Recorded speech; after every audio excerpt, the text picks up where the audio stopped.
Hi everyone. Okay, so we are going to resume the streaming of the Chad Daybell trial today, because I believe his son Garth is going to be back on the stand, and with the vacay, kind of got away from that a little bit. I'm trying to get back into it. I do have a biopsy this afternoon, so I guess I'll just have to leave it running and see if somebody can shut it off over here when it's over. Okay, so this will be on shortly.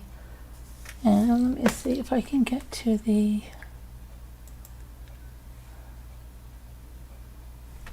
live stream.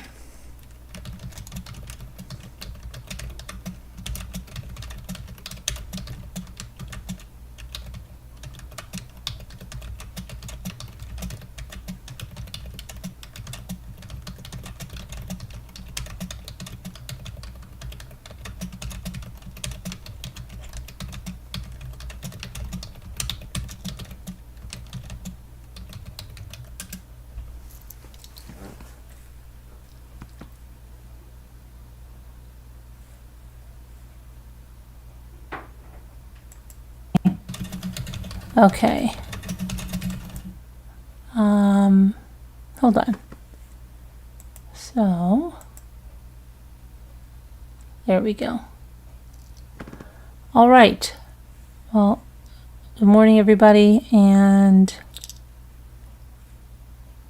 I will see you in the chat.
Thank you. Please be seated.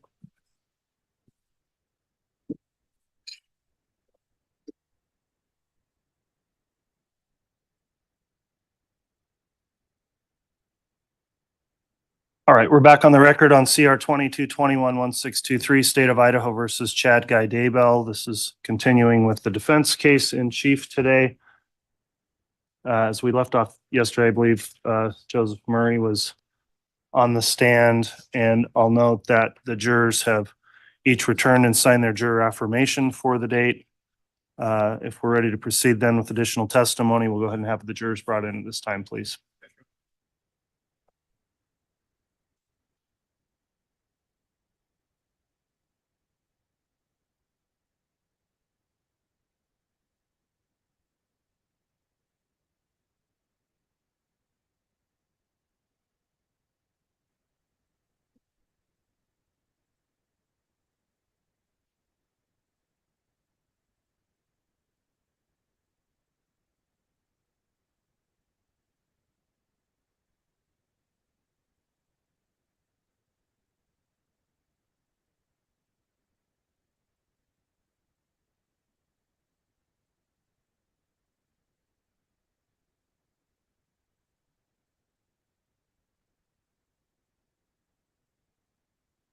All right, please.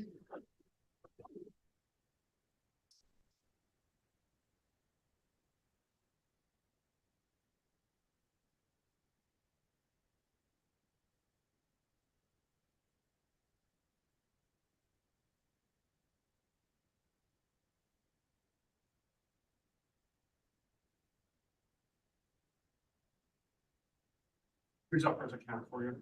Thank you. Please be seated.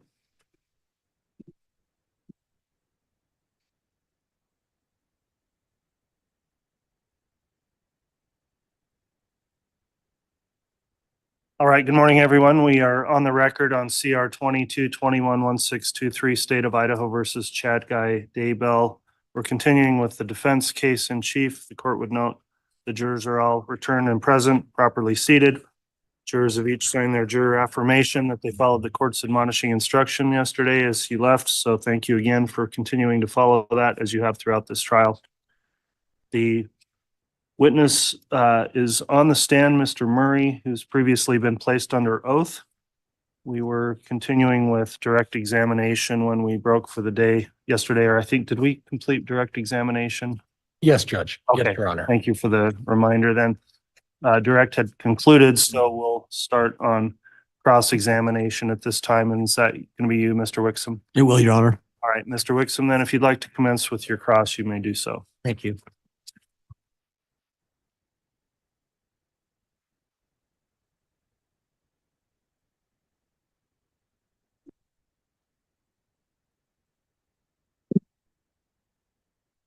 Your Honor, before I begin, may I ask to be provided with the state's previously admitted exhibit 77G as in George? Yes. Thank you.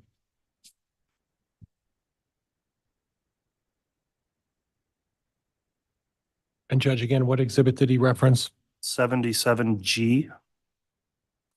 Thank you, Your Honor.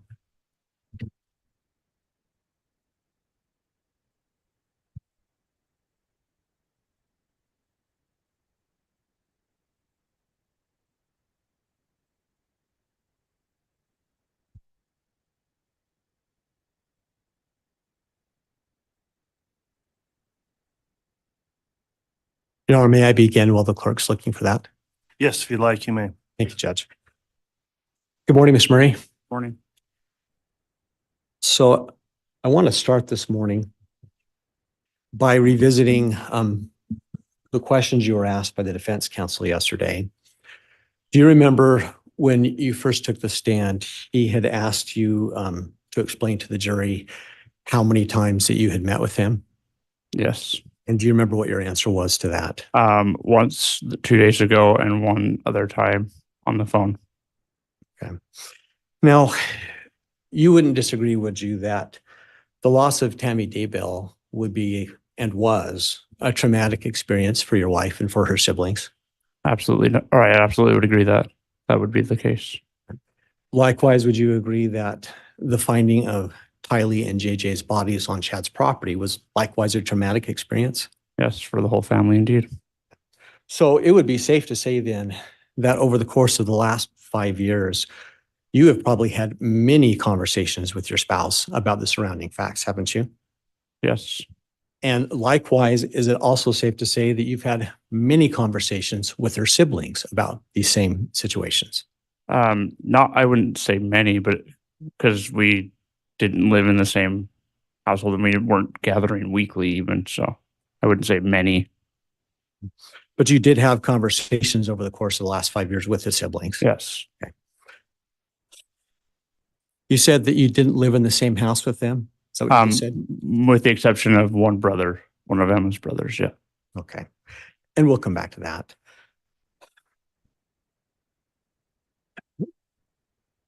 With respect to the events of October 9th, you were asked some questions about the layout of your house relative to Chad Daybell's, and you explained that your house is kitty corner. Correct.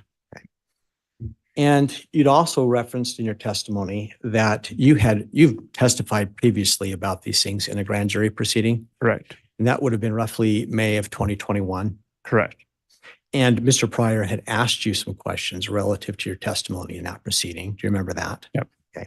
And those questions in part were directed towards your information about this October 9th attempted shooting of Tammy. Correct. Now, I just want to be clear. In your grand jury testimony, and I believe yesterday you confirmed that you did not see the attempted shooting. That is correct. And in fact, you weren't even aware of the shooting until after you received a 911 notification. Notification on Facebook. I'm sorry. That's what I meant to say. Yeah. Okay. And it was after that notification that you asked your wife about it. She hadn't seen it, correct? She had just seen it as I was going into the house at And about the- the same time, roughly. Thank you. And then either one of you reached out to Tammy and called her. Yes, she did. And so you at some point talked to Tammy, or did you at least overhear the conversation she was having with your spouse? Yes. Which was it? I didn't directly talk to her. I overheard the conversation. Okay. Now, just for clarification, your testimony today, yesterday, and at the grand jury is that you don't have any personal knowledge with respect to however that shooting occurred or whatever went down. Fair? That is correct. Now, when you finished talking to Tammy, or your wife did, you decided to make a 911 call? My wife was still on the phone with Tammy when I made the call. And you did that, I presume, because you were alarmed with the situation. Yes. And at that point, to your knowledge, had Chad ever made a phone call? Not that I am aware of. And frankly, at that point, Tammy had not called 911 either, had she? No. Judge, objection. There's no foundation to establish that he would have any knowledge of that. Overruled, not timely. You were also asked questions by Mr. Pryor yesterday about having talked to Deputy Cannon Correct. back on October 9th when this attempted shooting happened. Correct. You had explained that you went into the roadway and met him and gave him some details. Correct. And in fact, I think you denied yesterday that you had ever told Deputy Cannon that you had heard Tammy scream. That is correct. Likewise, I think you denied that you went over to the house immediately after the scream and didn't see anything suspicious. Is that correct? That is correct. So then it's your testimony that Deputy Cannon, if he put that in his report, has it wrong. Is that fair? That is absolutely fair. So he has inaccurate information. That is true. And I think you tried to explain that away somewhat yesterday by the fact that Judge, I'm going to object to the characterization, explaining away. Sustained. you don't disagree that yesterday on this point, you had explained that when you had met with Deputy Cannon in the roadway, you were quick to give him information because you wanted him to go search. Correct. So isn't it possible that whatever you were relaying to Deputy Cannon in that quick interaction, one reason for the discrepancy could be he misunderstood what you were saying? Possible, but very unlikely. So you believe he was intentionally inaccurate? Correct. Okay. With respect to what you said yesterday about Tammy never having described this paintball gun as anything but a paintball gun, you did testify to that, yes? Yep. Isn't it possible that you simply could have been mistaken about Tammy's full description of what happened as you were overhearing and listening to a conversation that she was having with your wife? Due to the fact that it was on speakerphone, I don't think so. Well, you said a second ago that it still could have been possible that given the nature of the situation, Deputy Cannon could have been confused by your explanation to him, correct? You just said that. Yes, but I was also very clear in what I explained to him. But you don't believe that you're beyond having that same kind of miscommunication if that did occur? No, based off of the fact that both my wife and I had the same understanding from the Well, same I'm not asking conversation. about your wife's understanding. I'm asking you, yes or no. You certainly could have had the same kind of misunderstanding, I don't believe so. but you could have, or you simply, Judge, asked and answered. Sustained.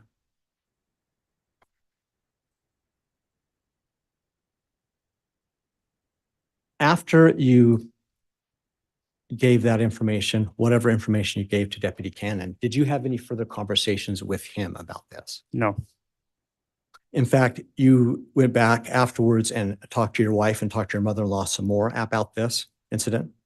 when are you referring to? Anytime at all? Maybe the next day or after that. I don't recall having a specific conversation about it after. Now, yesterday, I'm going to move on to October 18th. You had testified, and I think you confirmed through your defense counsel that on the 18th of October of 2019, that you had been helping a friend do some work. Is that correct? Correct. And in fact, it was because of that work that you felt a need to borrow your mother-in-law's truck. Is that correct? My in-laws truck, yes. Well, in fact, going back to the grand jury testimony back in May of 2021, when you were asked about this, do you disagree that in the transcript, you specifically described it as your mother-in-law's truck? I may have, but it was owned by Just both of yes or them. no is all I asked for. So I think you also explained yesterday that on that day when you needed the truck, you went to her to get the keys at work, correct? Correct. And so you had indicated that she had the truck at work, correct? Correct. So on that day, she'd driven the truck. Yes. And that was October 18th. Yep. That would have been just under 10 days from the shooting incident, correct? Yeah. And in fact, when you returned the keys, you returned those same keys back to Tammy, correct? Correct.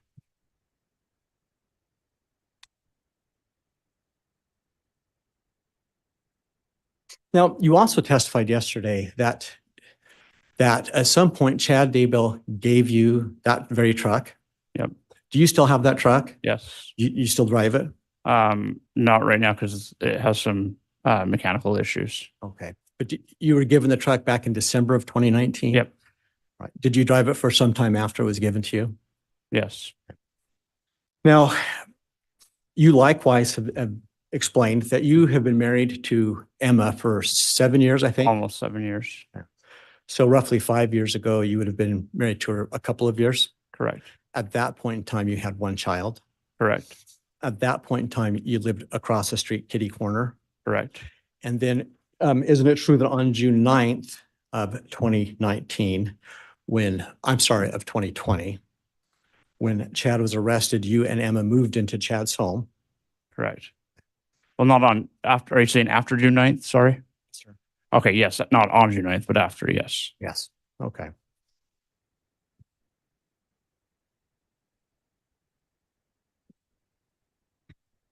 If I might have permission to publish state 77G at this time on the Elmo.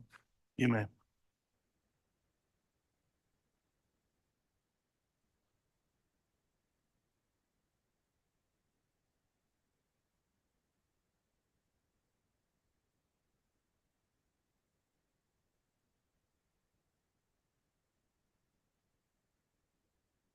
So going back to receiving that truck, you were given that truck by Chad. Yesterday you testified in 2018, but I think you later clarified that was 2019. Is that right? Correct. Okay. And that was December of 2019? Correct. Did you explain the occasion as to why Chad gave you the truck in December of 2019? No. Why did he give you the truck in 2019? Because we only had one working vehicle at the time. And so on June 9th of 2020, it was after that, shortly after that, that you moved into Chad's home. Correct. That's when he got arrested, correct? Correct. And that's the day they found TYLEE and JJ on that property, correct? Yep. Okay.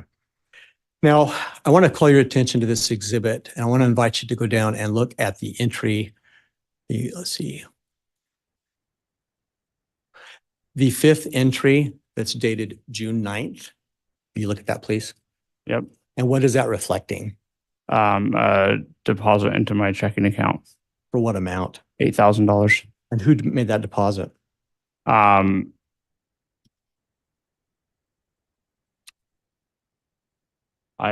am not exactly sure. You're not aware if that would have came from Chad Daybell? Well, I know we got $8,000, but I wasn't sure. It just said $8,000. So So you don't disagree that this was $8,000 that came from Chad Daybell? No. Okay. No, you don't disagree? no, I don't disagree. Okay. And that occurred, I'm done, Your Honor. That occurred again the day he was arrested. Yep. So to be clear, Chad Daybell in December 2019 gave you his truck. Yep. Okay. And then later in June 9th, when he's arrested, he deposited $8,000 into your account. Yep. Correct. And then he had you guys move into his house, correct? Yep. Okay. And were you aware that he also gave Emma $9,000 in cash that day? Yes. So he gave you roughly $17,000 in cash, Okay. correct? Had given you one of his vehicles, correct? Yep. And gave you a place to live, correct? Yep.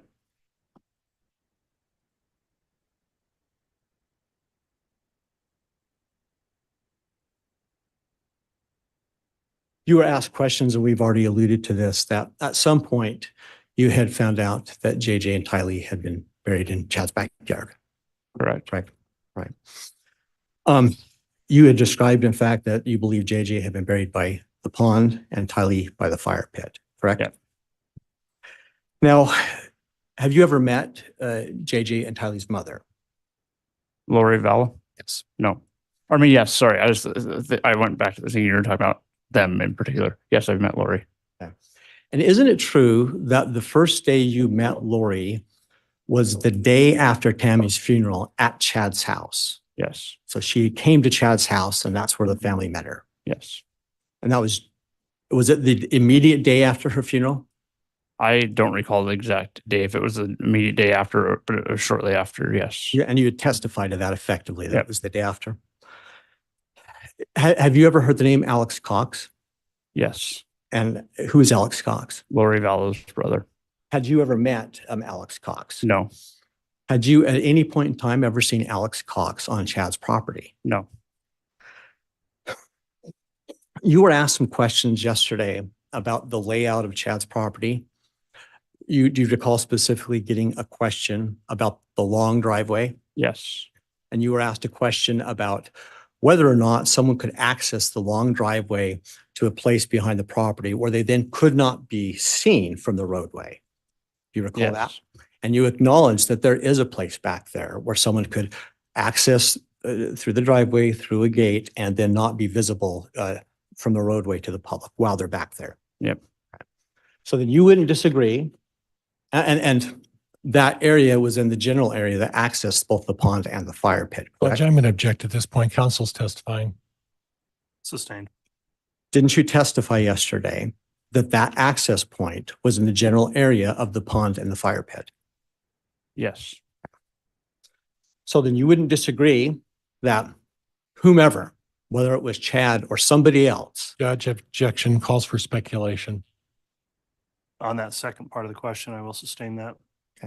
you wouldn't disagree that anybody who buried those children could have used that driveway and have done so outside the visibility of the roadway, correct?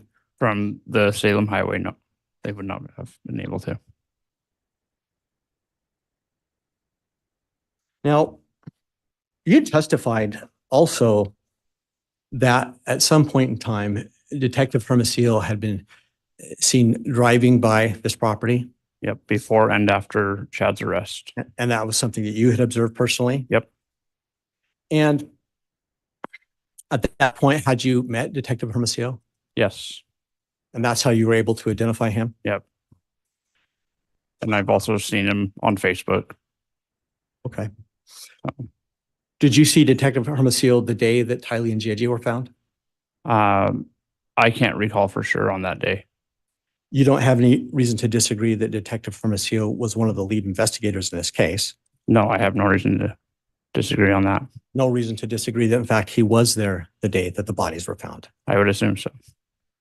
So you wouldn't disagree that for law enforcement to drive back and forth by this property, that they may have suspected the bodies were, and in fact found the bodies there. That wouldn't necessarily be unusual, would it? Perhaps no. However, this was even after the bodies were taken out, that he would slowly drive by the property. And to that point, So you would disagree that a detective who discovers bodies on a property, arrests somebody from the property, might have a surveillance or investigative interest in continuing to drive by the property to identify if someone else was coming back to the property after the bodies had removed. You don't disagree with that, do you? I don't see the reason for it. You're not a law enforcement officer, are you? Absolutely not. I would rather choose any other profession. Okay. Choose any other profession. But you don't disagree that a law enforcement officer who found bodies on a property might want to continue to observe that property to see if anything else suspicious occurred there at the property. I don't see the reason for him returning. Do you think finding bodies on a property is a big deal? Judge, I'm going to object. It's been asked and answered at least a couple of times. Sustained. When Detective Hermosillo was driving by the property, did he ever make contact with you? No, Were you aware that some kind of memorial had been placed on that property relative to TYLEE and JJ? yes, but the slow driving by wasn't just on 200 North. It was also on Salem Highway. You don't disagree that for a law enforcement officer to find two children buried on a property would be a traumatic event, do you? I don't disagree. However, I don't understand why during working hours we would need to return and visit the memorial. So that's not understandable to you how a law enforcement officer might have a traumatic experience and go back and visit the property. I didn't say that.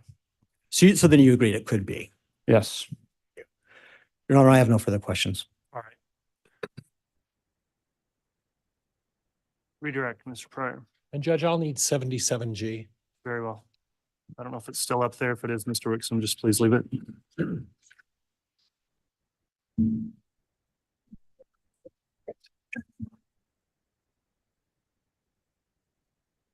Now, did I return that exhibit back to Marshall? I can't remember. Thank you.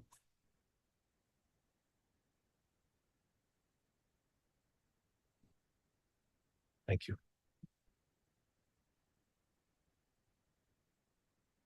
Judge, may I publish 77G? You may. Thank you, Your Honor.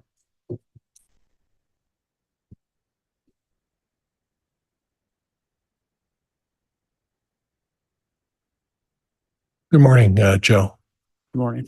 I'd like you to count down the fourth entry on 77G. Okay, It says the name Seth C. Daybell. Do you see that? I do.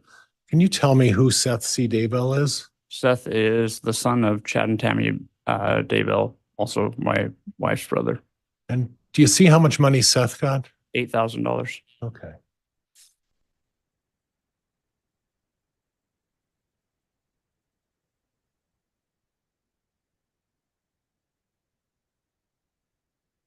Are you aware of any of the other children of Chad Daybell getting money as well? I believe all of them did. Do you know what the amounts were? $8,000. Judge, I have nothing else. Thank you. All right. That'll conclude the testimony then of Mr. Murray. Is he going to remain under your subpoena, Mr. Pryor? He is not, Judge. Has the state got him under subpoena? Okay, you are released then from any subpoena. Thank you for coming in and testifying, Mr. Murray. You can be excused.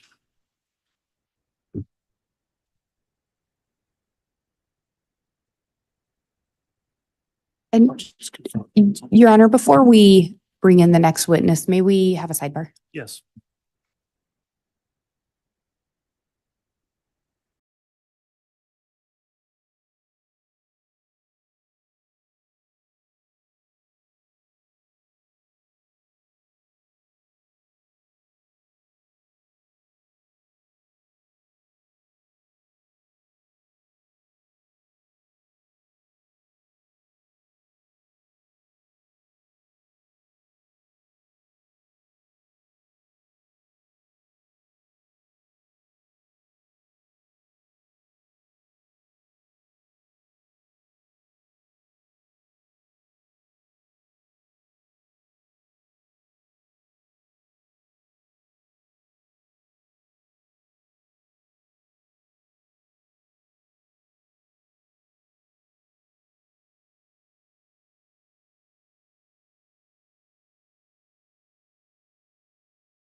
All right, Mr. Pryor, you can call your next witness. You had permission to approach the podium. Yes.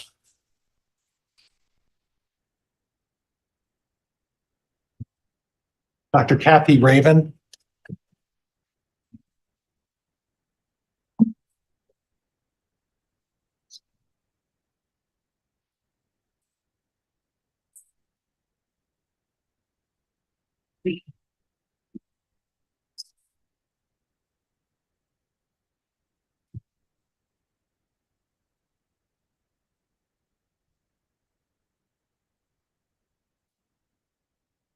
And Judge, while we're waiting, my understanding is there's a stipulation of the parties on Defense Exhibit 135. It encompasses the forensic report of Dr. Kathy Raven. I'd move for admission of 135. I can take that up. I'll prefer to get that admitted once we have the witness on the stand. You can hang on. That's okay. Thank you.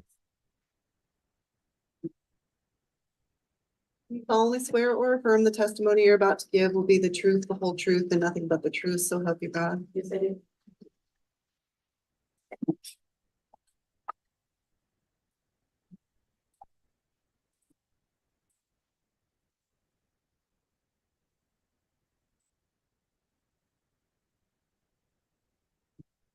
A little bit. Oh, okay, thank you. I appreciate that.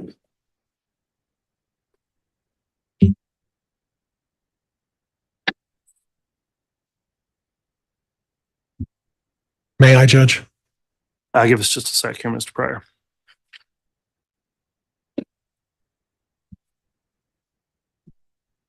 Oh, okay. Okay, thanks.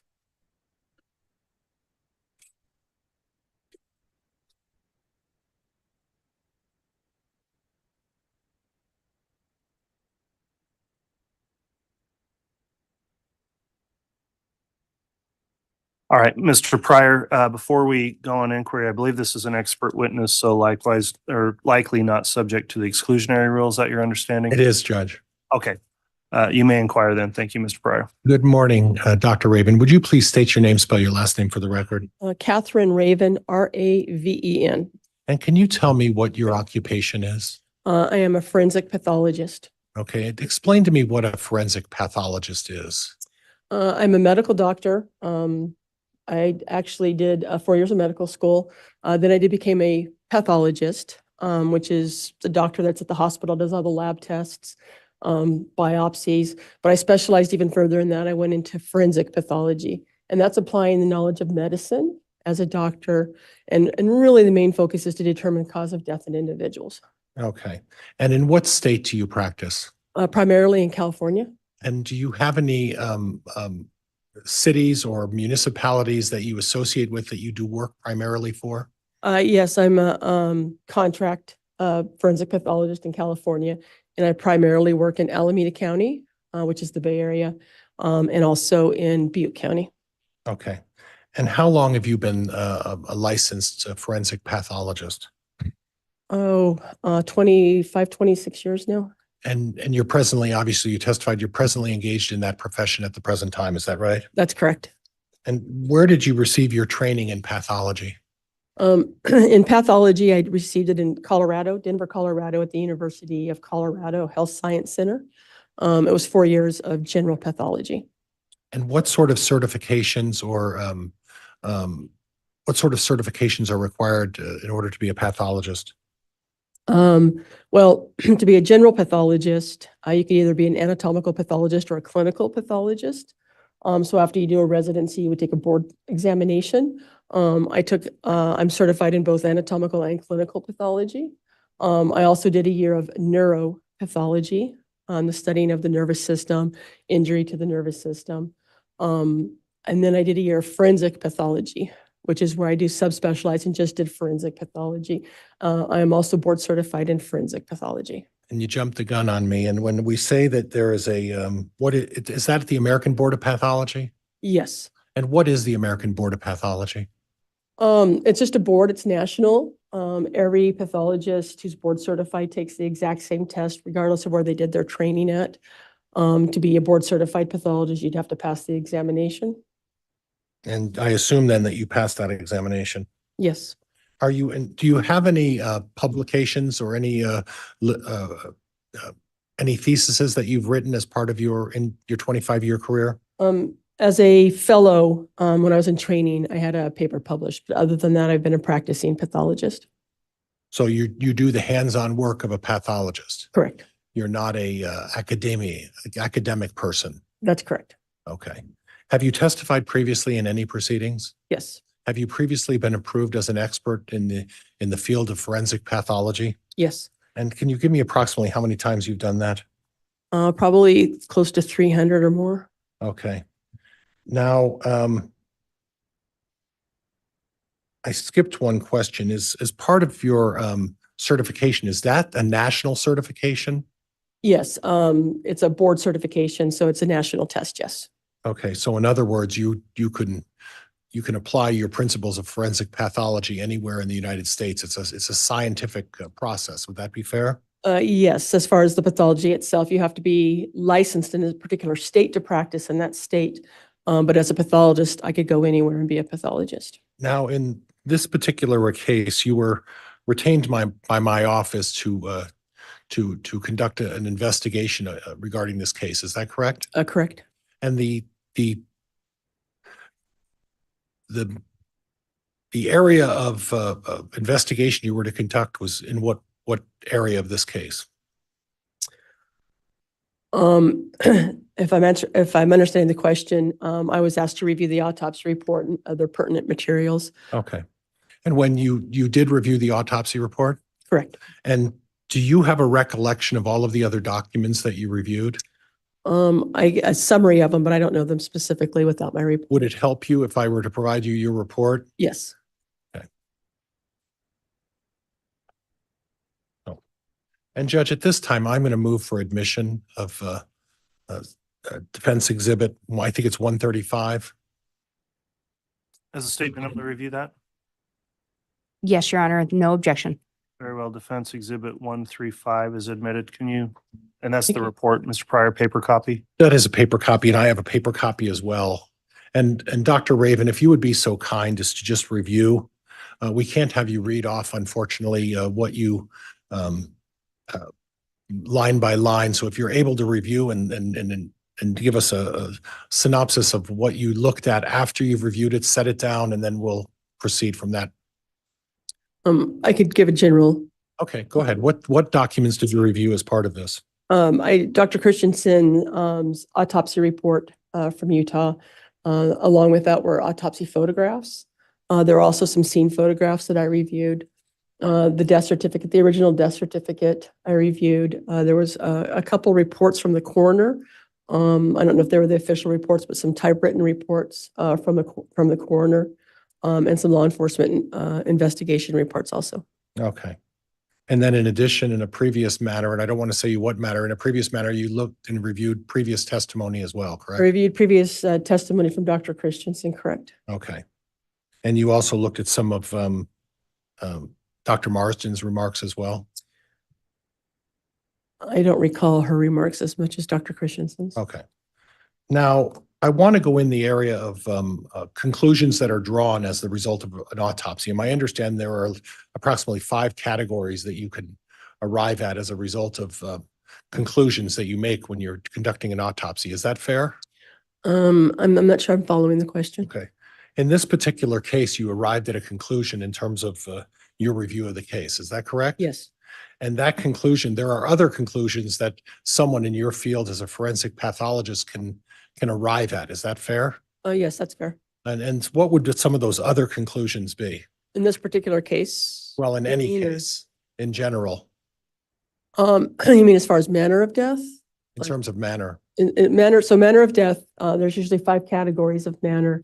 The cause of death is the medical disease process or injury that actually caused the death, but the manner of death is how we categorize the death, really just for death certificate purposes. So either homicide, suicide, accident, undetermined, or natural death. So any one of those five for manner of death can be, would fit a certain case. If we don't know or it doesn't fit particularly in one or the other, then we would call it undetermined. Now, in reviewing this case, you made some summary of some of the materials in terms of what you discovered. Can you talk briefly about the summary of some of the things you arrived at as part of your review? Well, specifically, I paid most attention to the autopsy report. It was an autopsy after embalming and disinterment. It was a thorough autopsy. I reviewed that. There was a few injuries, some bruising, which are very nonspecific to the arms. And if we could stop there in a minute and just talk briefly about what is nonspecific bruising? So nonspecific bruising just means there's not a pattern to it, and anything can cause a bruise or a contusion. Is the same thing. It's caused by blunt force. So any blunt object, blunt surface, anything, you bump your arm, you fall, someone hits you, anything blunt, to compare it to a knife, should be sharp. So anything blunt can cause a bruise. So nonspecific just means we don't know what caused them. Any number of things could cause them as long as it had a blunt surface. Okay. And at this point, when you say nonspecific, there's no way to determine what was the cause of action that resulted in the bruises on the right arm and then the one bruise on the left arm. Is that right? That's correct. Okay. And then you continued with your summary. I'll allow you to continue on that with what you also summarized. Then, and there was no anatomical cause of death found at the autopsy. Okay. And I'm gonna keep interrupting you as we go through that because this is important. When you say there was no anatomical cause of death, what does that mean? When we do an autopsy, we look at every organ in the body. We pull it out, we dissect it, and we're looking for anything that may have caused death. So we do a dissection of the heart, looking for heart disease. We look at the lungs, the liver, every organ, the brain, looking for natural death, anything that may have caused death. In this particular case, nothing was found. Okay. And then further, what other findings did you make? And then the next step we would do is what's called toxicology, looking at the blood. Sometimes we look at the urine and also the fluid in the eye called vitreous.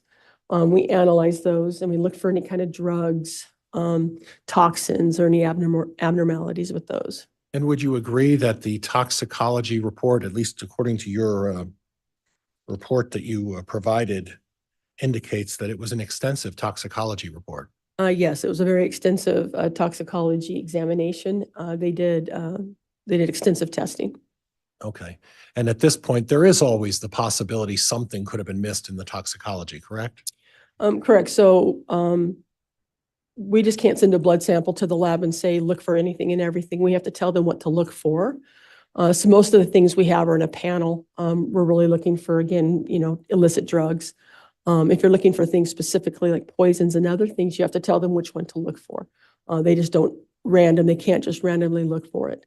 But they did extensive testing looking for several poisons and drugs. So at this point, aside from the extensive testing, unless it was something unusual, the likelihood is that this wasn't the result of any kind of a poisoning, correct? More than likely. It would be funny they couldn't detect anything. And there's always things we're not going to be able to detect, and the embalming does interfere with some testing, but nothing that they tested for was positive, so it would be unlikely. Okay. And then additional findings that you made? I have to think for a moment, sorry. Refresh your report with your... No, I just didn't know where I left off. I'm sorry. When you asked that last question. So we had the bruises that we talked about, and really that was it. There's no other anatomical cause of death from an anatomy perspective from what the organs, and then there was no toxicological cause of death either. Okay. Now you indicated that the body was exhumed and they performed an autopsy, and then the same day the body was reburied. Is that correct? I don't know when it was reburied. I'm sorry. Okay. But the autopsy was done as the same day that it was exhumed, correct? Again, I'm not sure. I know the autopsy was done on the 19th, but I'm not sure.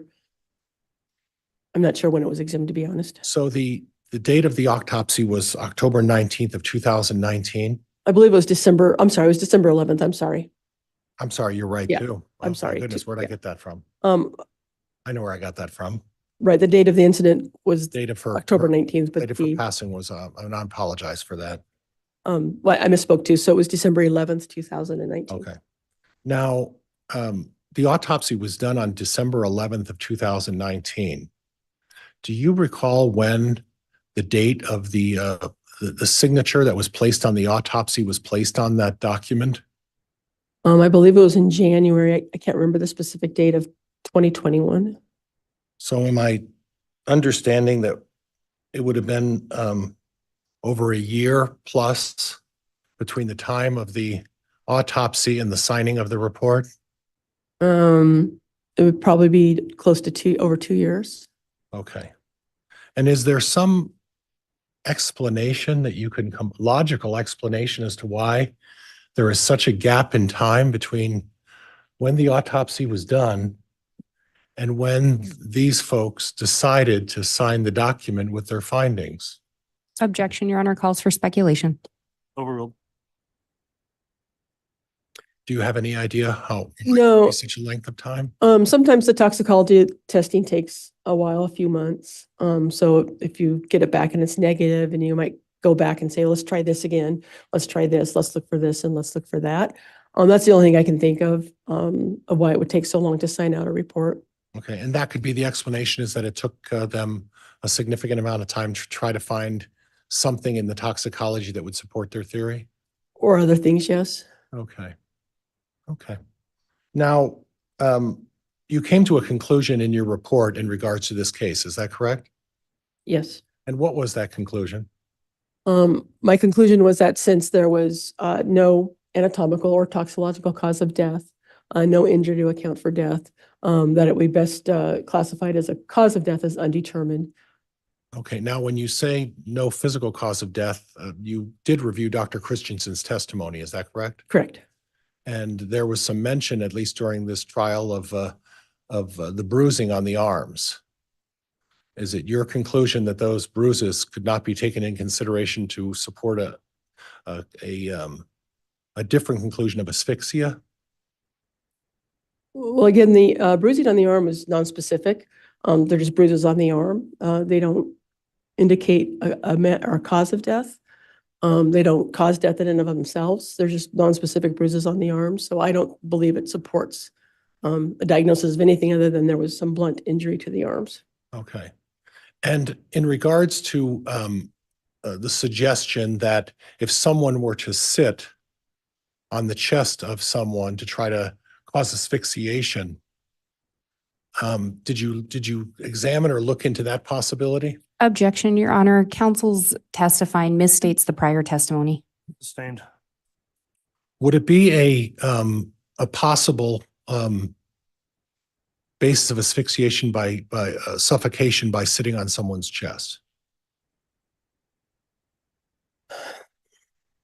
It's a difficult question. It's very difficult to sit on somebody's chest and kill them.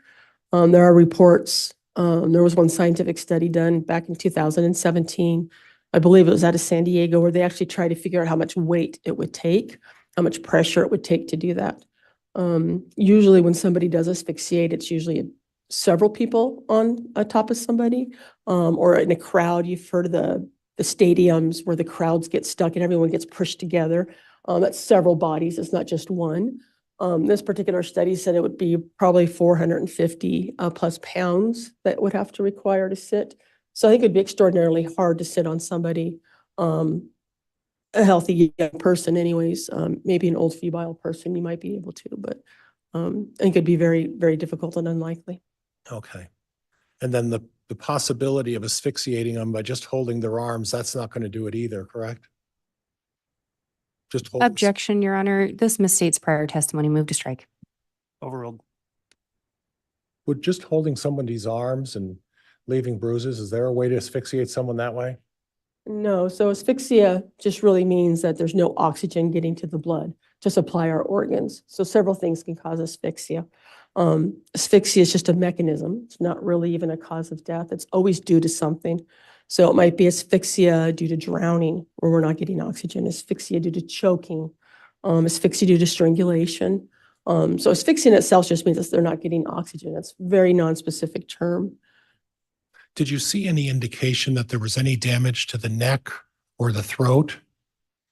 No, there was no obvious damage to the neck. There was some damage caused by the embalming process. May have obscured, at least on the right side of the neck, but there was no obvious hemorrhage or other injury. Now, in reading Dr. Christensen, Dr. Marsden's reports, they established that this was homicide by asphyxia. And can you explain why you differ with that diagnosis? Well, it's a person we have no cause of death for. We don't know what the cause of death is. So that would be undetermined.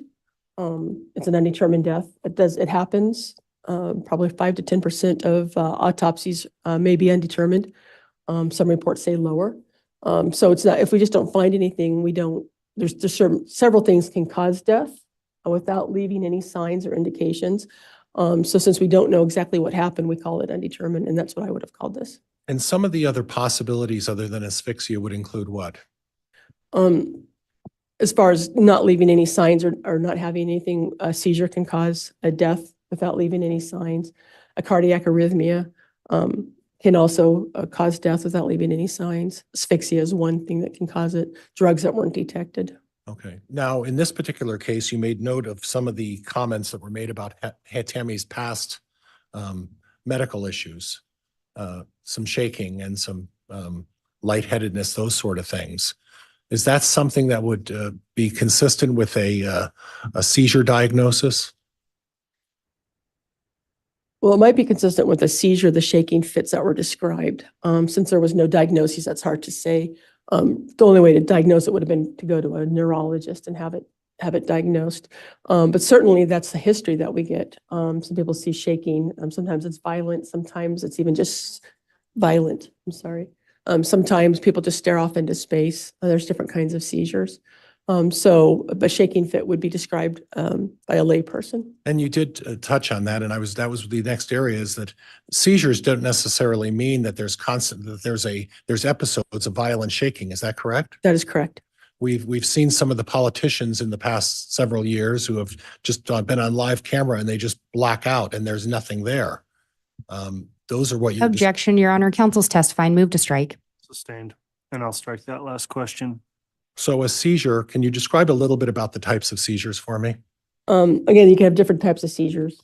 You have larger seizures what we think of larger seizures, where you think of that most people think of the shaking, the convulsing. It could be very traumatic. Actually, you can get a lot of injuries from those, serious injuries also. Or you could have smaller ones, lighter ones where sometimes people just might stare off into space.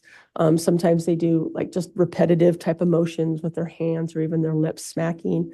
Very, very small, can be very subtle. It really depends where the focus is at and what type of seizure it is. But whether it's a small seizure or a large seizure, ultimately at some point that seizure could become fatal. Is that correct? Yes, seizures are a cause of death. We see them as a cause of death or attribute it to death, not infrequently. Okay, you also mentioned arrhythmia. Talk to me a little bit about arrhythmia. Well, again, these are just the things that people die from that we can't see anything. An arrhythmia is an electrical disturbance, just like a seizure is an electrical disturbance in the brain. An arrhythmia is an electrical disturbance in the heart. So same thing, we may not see anything at the time of death or at the autopsy, excuse me. Okay. And at some point with arrhythmia, with arrhythmia, there's not necessarily any signs of damage with the heart. Is that correct? Correct. Frequently you'll see cardiac abnormalities. You might see a structural defect in the heart, some coronary artery disease. You might see something, and then if it's a sudden death, it's a presumed cardiac arrhythmia. You don't have to have a structural defect, but we do usually see that. Okay. Now, in this particular case, Dr. Christensen came to the conclusion that this was homicide, and your conclusion is different, obviously. Is that correct? Correct. And as far as the explanations of the possibilities of what potentially could have caused the death without any physical signs of any structural or physical damage, what would those include? I'm sorry, can you repeat that? The causes of death that could have resulted from this. They could include a seizure, is that correct? Yes, They could include arrhythmia, is that correct? yes, They could include asphyxia, is that correct? yes. Is there really any certainty to know what was the cause of death of Tammy Daybell? No, because all those, plus again, if there's some toxicology that we didn't pick up on, can cause death without leaving any signs. Now, is it standard practice when there's no signs and there's no indication of what could have caused the death to take a jump to asphyxia? Is that what would be the common practice? In my opinion, no. The way I practice and the way I've always taught people to practice in the institutions I've been associated with, again, we would call them undetermined. It's not, we do get cases where we don't find anything. We don't jump to conclusions or speculate. We just say these are things that might have happened. We don't know, so we're better left calling it undetermined. Other people might practice differently. Okay. So it's a matter of how people practice. Would that be fair? I think that's fair. But in your opinion, there's no conclusion that could be drawn in this particular case. No, there was no scientific evidence of a cause of death. I want to talk to you about a little bit of a term in terms of your profession. The term is called confirmatory bias. Are you familiar with that term? Vaguely familiar. A confirmation bias is what I think I know it as. Okay, and explain to me what that means. It's kind of a term that's been introduced over the last couple of years. Actually, it's probably been around longer than that, but in forensic pathology just the last few years. Anyways, it just talks about, if you have something in your mind or you're told a scenario in a case, if you're not going to just see that and make and lean your diagnoses towards that. For example, if there was a baby and somebody told you, someone saw the parent squeezing the baby, you might lean towards asphyxia because you're being biased by that history. So it's kind of a bias. It's not just looking at the scientific evidence in front of you, but you're being biased by other things. So if someone were to say that they put the procedural history and some of the events that occurred around the time of Tammy Daybell's death, that would be an example of confirmatory bias. Would that be fair? Possibly. Depends what was told them. Possibly, Okay. yes. Well, you talked about the fact that someone saw the baby squeezed or shaken, and then the investigation is turned that way and leaned that way, correct? Yes, that's what it's most commonly seen in is like a shaken baby case. So if someone has provided some information, regardless of whether it's relevant to the case, we should still be going back to the scientific evidence and base it on science and facts. Would that be fair?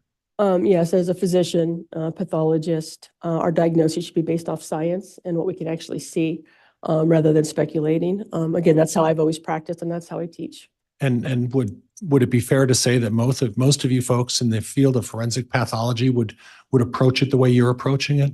Objection, Your Honor, calls for speculation. Sustained. I have nothing else, Judge. Thank you.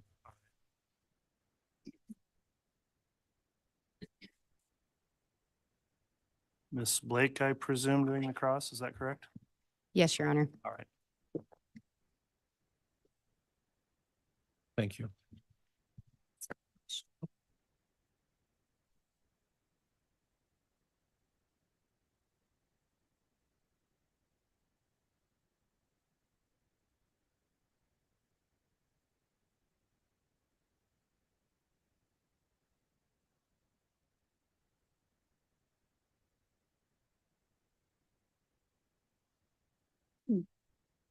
Good morning, Dr. Raven. Good morning.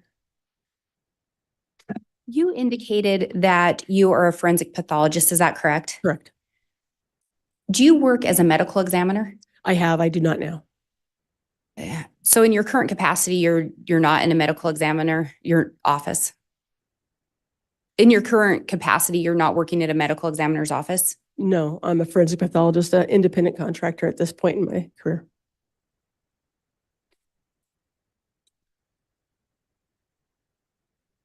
Do you have investigators that work with you? Yes, in the coroner's office, we'll still have investigators.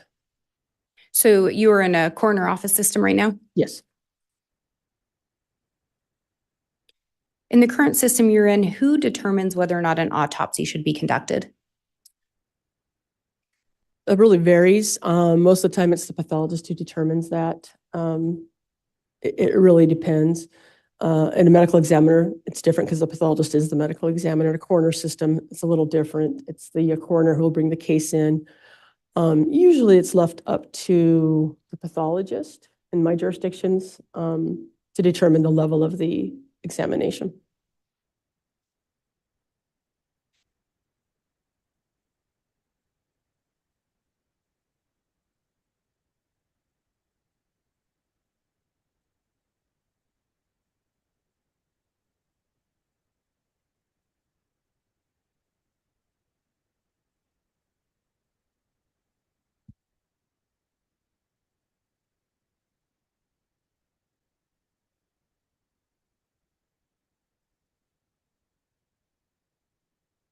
And we've talked a little bit about your report. And do you still have that with you? I do not. May the witness be handed that last exhibit? Yes.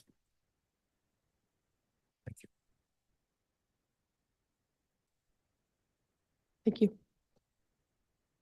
And I believe you indicated that you reviewed you reviewed the autopsy report and documents that were specific. See if I can find the phrasing here. That you reviewed the autopsy report and other pertinent information. Do you recall that? Yes, I listed a few things, yes. And in your report, there's a section, materials reviewed. Do you see that section? Yes. Is that an exhaustive list of the documents you reviewed in this case? The initial, I believe I've had a few documents sent to me since this report. But I believe that would have been, it, yes. And do you mind reading those off for the record, what you reviewed? Absolutely. I thought I wasn't supposed to, but I can. Yes, it's an exhibit that's been admitted, so I think that's appropriate. So I could just verbatim. Yes, if you wouldn't mind doing that. You have to excuse my voice, I'm sorry. The following materials were reviewed regarding the death of T. Daybell. Autopsy report authored by Dr. Lily Marston, co-signed by Dr. Eric Christensen. Autopsy photographs, toxicology reports from NMS and the Utah Department of Health. A brief investigative report from the Office of the Medical Examiner, State of Utah. A typed coroner report, not signed, dated, or on letterhead, unknown time, authored, or source. The Fremont County Coroner Informal Record of Death report. A report by Deputy Greenhall, excuse the name, Detective Fabinich and Lieutenant Powell.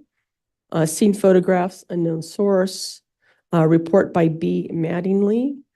Fremont County Incident Report from incident from 10/09/2019. Copy of the death certificate for T. Daybell, signed 10/19/2019 by Brenda Dye, and the transcript of Dr. Christensen's testimony, Brenda Dye interview, and Deputy Coroner M. Wilmore's interview. And you said maybe since then you've reviewed a few more documents? Yes, I believe so, but that was 3 years ago, so I believe a few things have come through. When I started first reviewing them, a few things have come through since. And do you recall what those things are that have come through? I believe it was different reports of what the coroner reported on. I don't recall specifically, I'm sorry. As part of let me back up, and these were documents that were provided to you by defense counsel? That's correct. So when you say you reviewed the autopsy report and other pertinent information, it was the defense that provided you that other pertinent information, is that correct? The defense provided me everything, yes.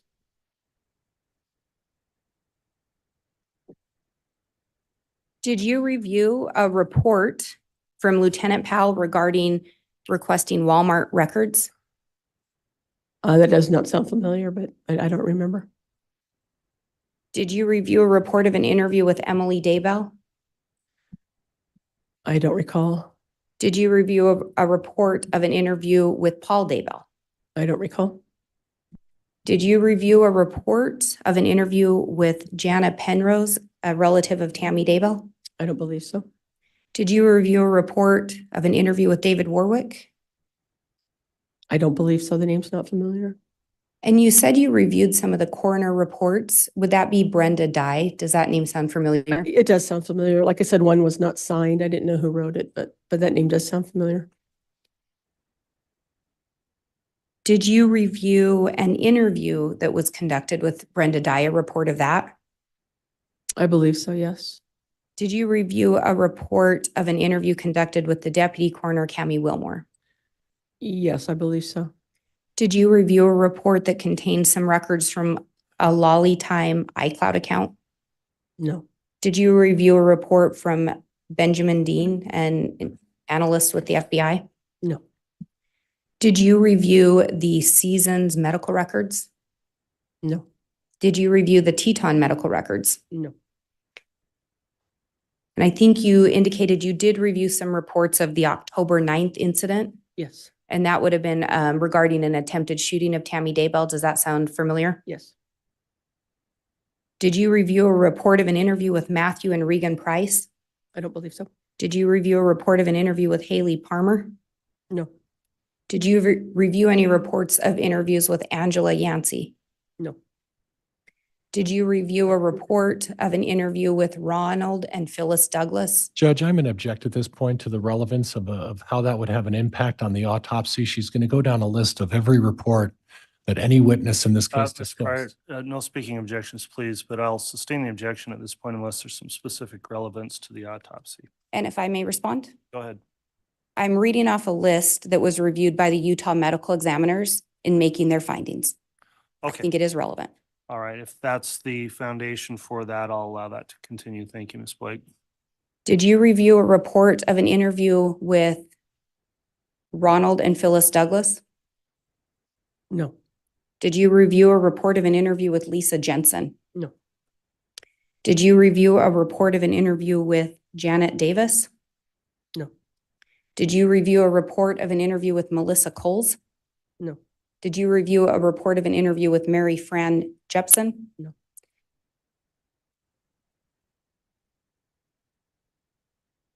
Did you review a report of an interview with Faye Harris? no, Did you review a report of an interview with John Ox? no, Did you review a report of an interview with Margaret Brown? no, Did you review a report of an interview with Stephanie Peralta? no, Did you review a report of an interview with Angela Johansson? no, Did you review a report of an interview with Shanna Miller? I don't recall.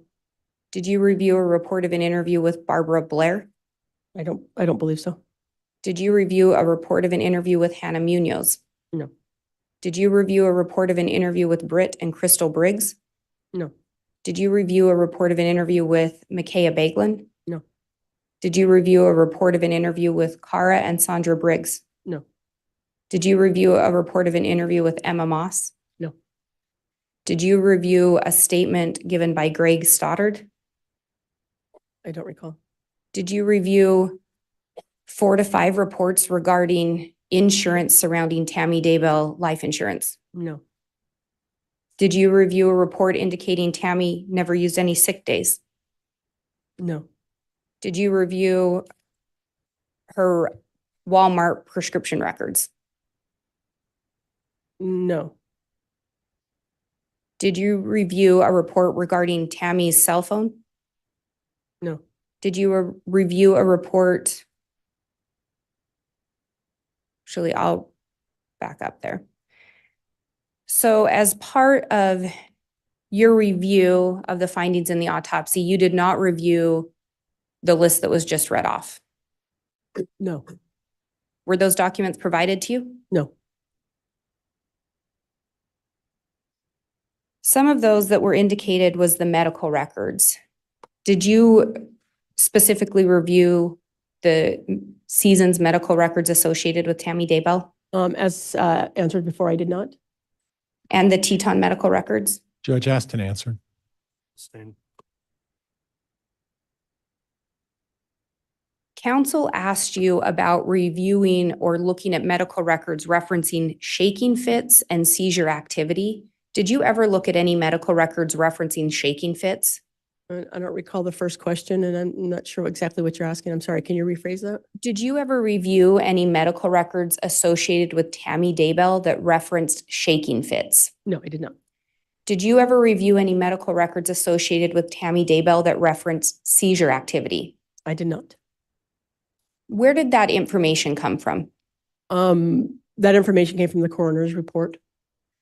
And the coroner's report was information obtained from Chad Daybell? I believe that's where she got it from, but you'd have to ask her. I'm not sure where they got their medical information from. And you talked about a possible cause of death being cardiac arrhythmia? It's one possible cause when there's no anatomical findings, yes. And you said generally with that, you would find a structural defect? And commonly we do, yes. In the review of the autopsy report, was there any structural defect with Tammy Daybell's heart? Not that they found, no.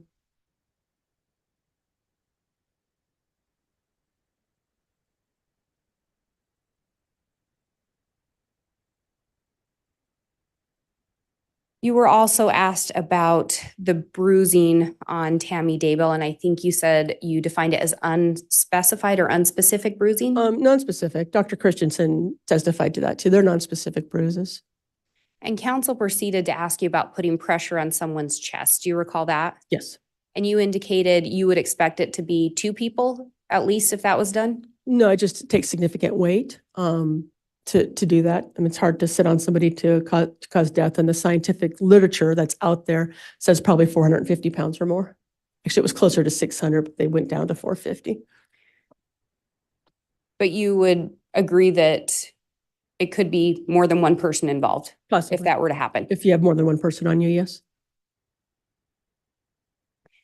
And what are the other ways that asphyxiation can be caused or occur?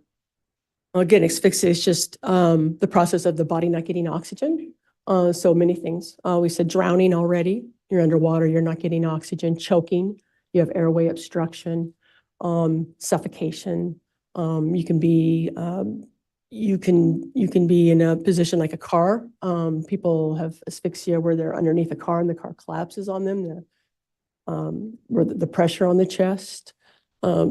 Asphyxia could be from chemical asphyxia, such things like cyanide can cause an asphyxial death because it blocks the oxygen getting to the tissues.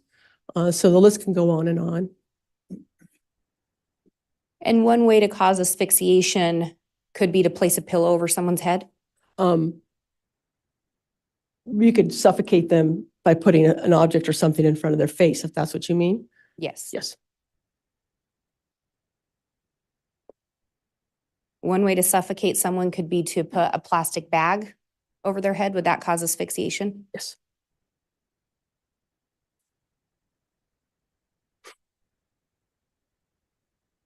And as a forensic pathologist, would you agree that you approach an autopsy more like a doctor as you're looking for symptoms, causes? Well, we are a doctor, so we do look for scientific evidence of a diagnosis. Again, we don't speculate on diagnoses. We say this is a gunshot wound because we have evidence of the gunshot wound. We have hemorrhage, we have a knife wound. So again, yes, we use scientific evidence to base our diagnoses off of like any doctor does.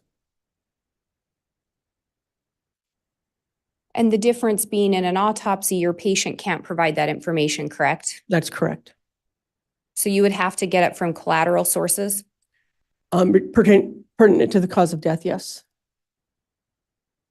If I may have just a moment. You may.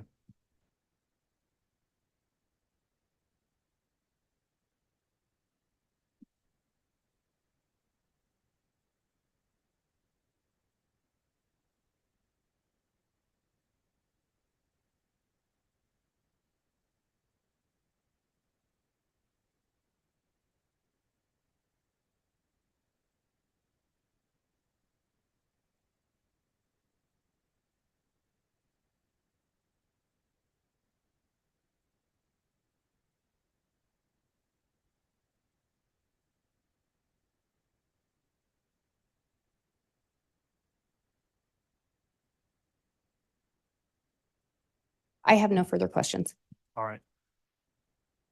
Redirect Mr. Pryor.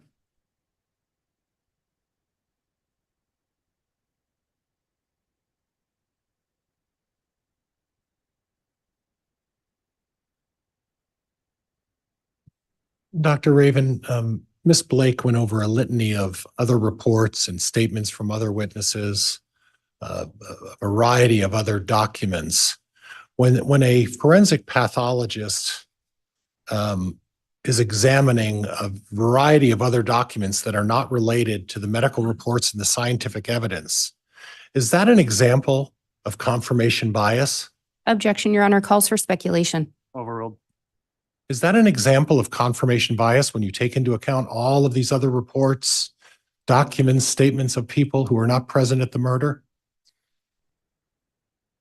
So, and it's a difficult question. We don't honestly look at all those reports on any case really I've ever heard of such an exhaustive list because we don't have those reports available to us.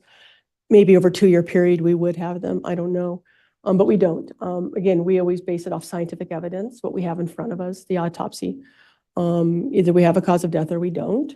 We try not to speculate. We try not to guess on what a cause of death is. There's lots of implications to that for anybody.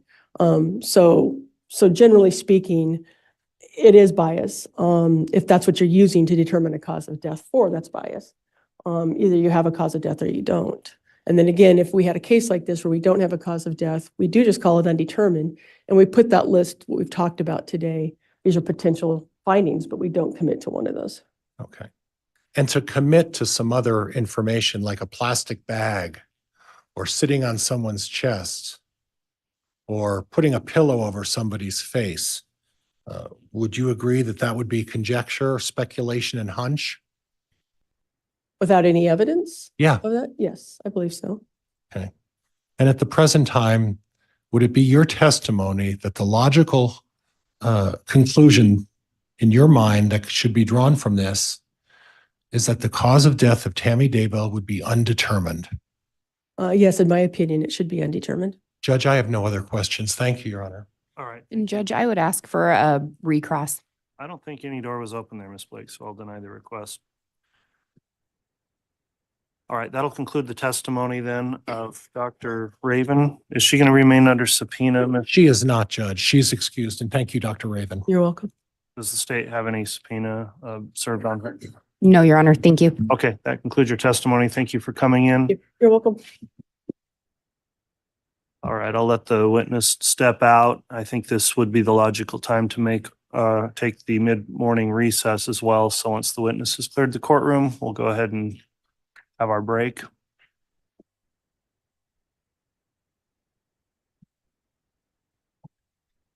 All right, we'll take a 20-minute recess. Thank you. All right, please.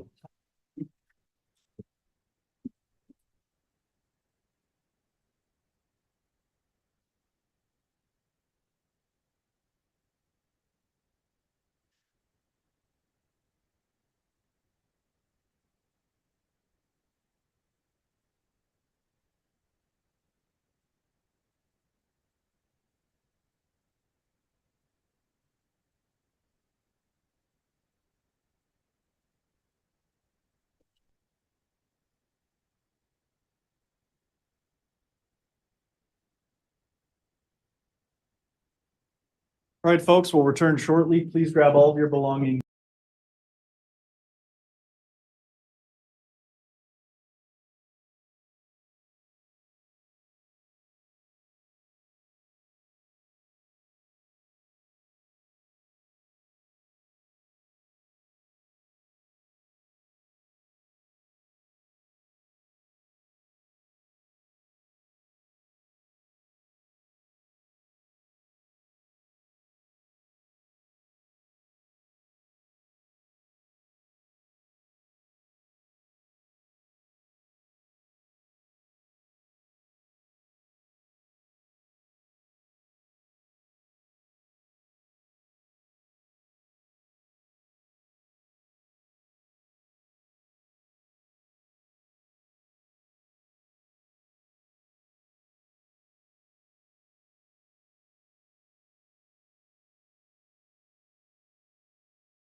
Thank you. Please be seated. We can have the jurors brought in, please.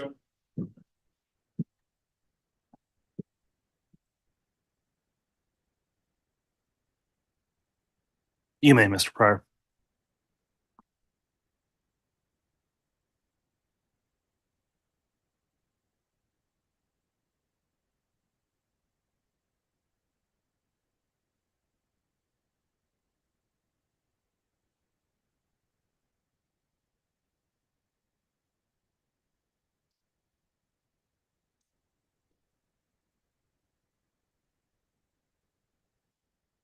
And who's the next witness you'll be calling, Mr. Pryor? Regan Price. Okay, thank you.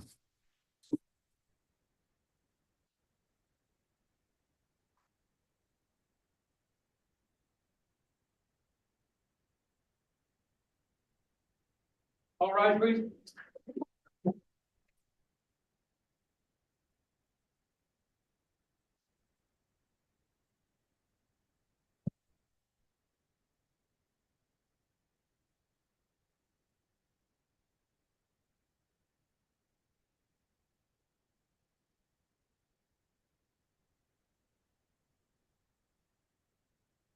Please operate your counter for your honor. Thank you. Please be seated.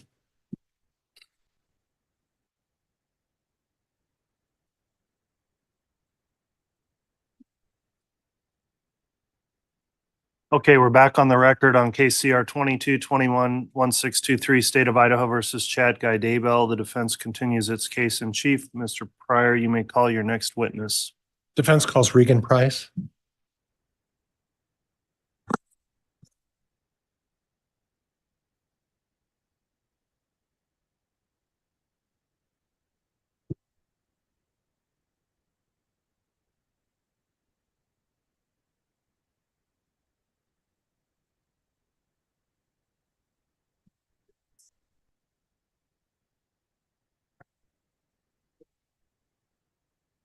You solemnly swear or affirm the testimony you're about to give will be the truth, the whole truth, and nothing but the truth, so help you God.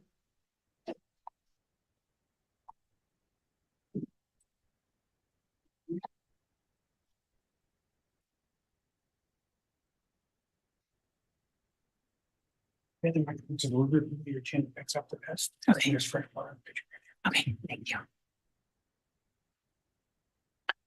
All right, before we inquire, we did have a quick sidebar this morning on an inquiry on the exclusionary order. That does not relate to this witness, correct? The sidebar? No. Okay, thank you for the clarification, Mr. Pryor. So in this case, then, the witness is sworn. Ms. Price, I'll just have a few questions before we begin with your testimony. This trial has been publicly streamed online as well as reported in the news and open to the public here while it's taken place. Have you watched any of the testimony of any witness that's testified here in this trial? No. Okay. Have you talked to anyone else who has testified or talked to anyone about your testimony? No. Okay. Thank you for confirming that, Mr. Pryor. If you'd like to start with your direct, you may. And Judge, before we start, I have Defense Exhibit 76 that I'm going to move for admission. It represents approximately a 2-minute interview with Ms. Price. My understanding is that the state, Ms. Beatty, is going to stipulate to its admission. That's correct, Your Honor. Very well. Defense Exhibit 76 then will be admitted. Judge, if I may have 76 returned to me after it's marked and entered. Okay, we'll have the clerks mark the exhibit and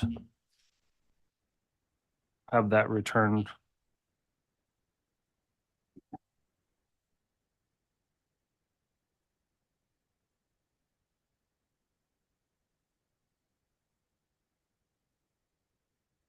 And while we're waiting, Judge, if I can start if you'd like, if I may. Okay, if you want to go ahead and start with your direct, you may, and we'll just have the bailiff, now that he's got that, provide that to you, and then we can go.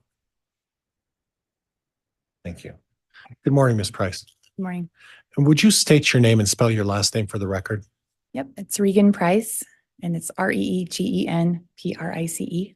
And Ms. Price, at some point in 2018, 2019, you were a neighbor of Mr. Daybell and Tammy Daybell, is that correct? That's correct.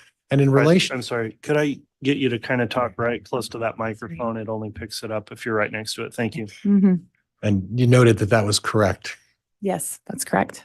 Can you tell me, did you live south of them off of 200? Is that fair? Yes, And across the street on the Salem Highway would have been Joe and Emma Murray. yes, So then Joe and Emma would have been kitty corner to Chad. Is that correct? yes. I'd like to draw your attention to September 9th of 2019. It's noted that you, at some point during that time, there are some reports that you heard some sort of a gunshot on that day. Do you recall that? I do remember hearing gunshots on a certain day. I'm not for certain which date that is. Okay. Did Um, go ahead. No, I'm, Okay. And when you say gunshots, was it gunshots or gunshot? to my knowledge, I remember there was maybe one, but Okay. Okay. And to your recollection, you believe that it may or may not have been on September 9th? I don't have a date. Did you have an occasion to contact law enforcement and talk to them about that?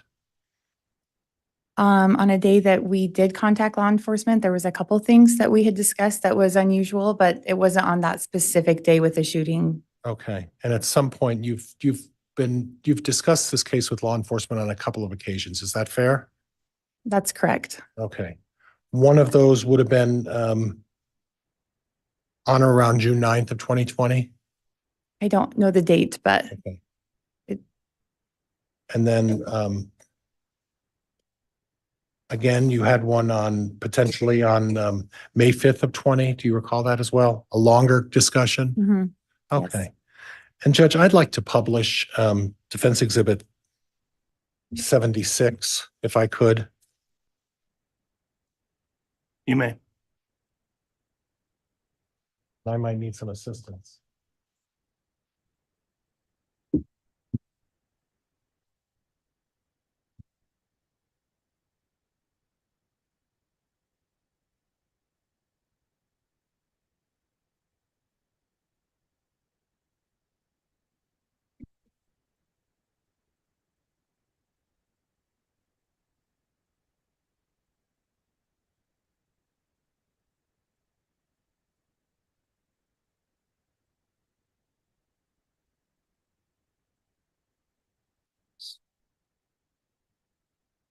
Trying to,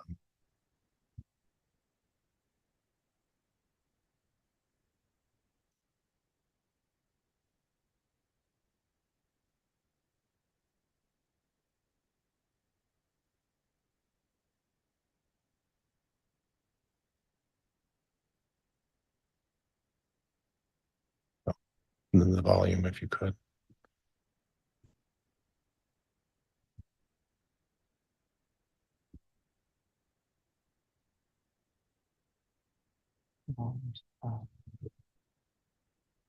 We're going to get everybody to help.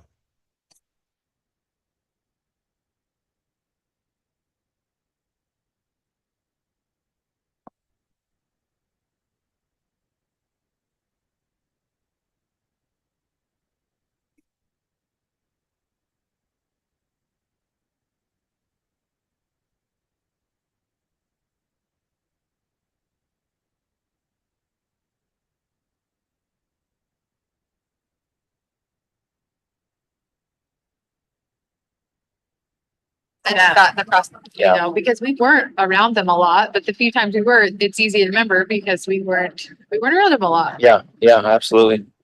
Okay.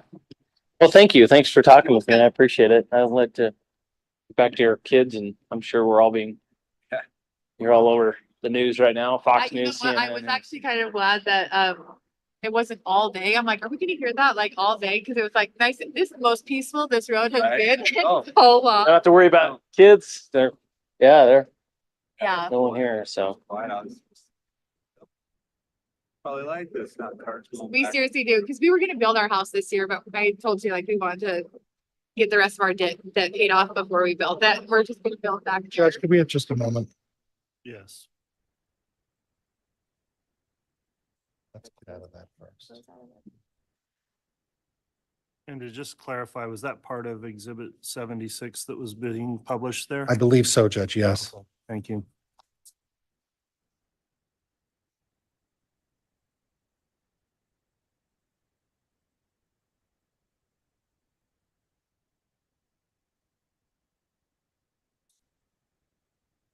Am I ready? Let's try again, Judge. You may want to stick around. Found something. Yeah.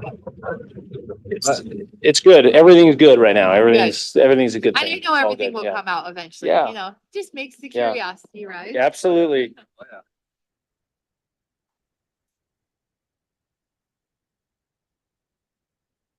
So what do I do?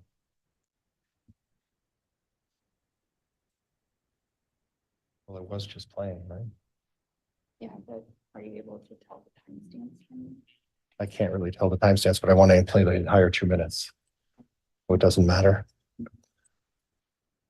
I think we're ready, Judge. All right, give me just a moment here. Let me consult with. And you're,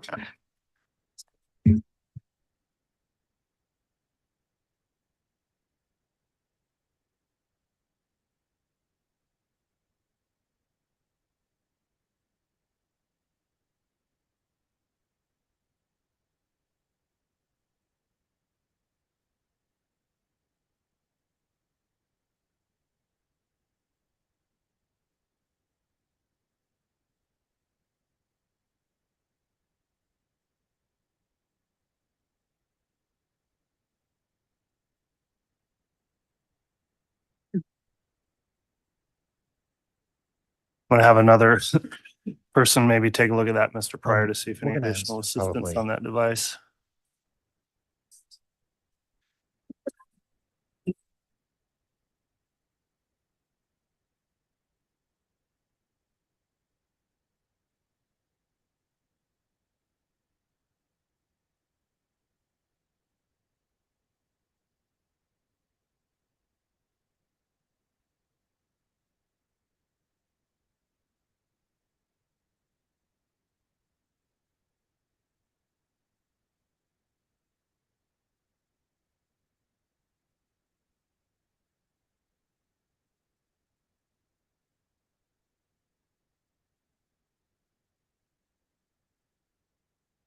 Neighbors up You here. heard a gunshot then? Yeah, and it was like, and they said it was a raccoon.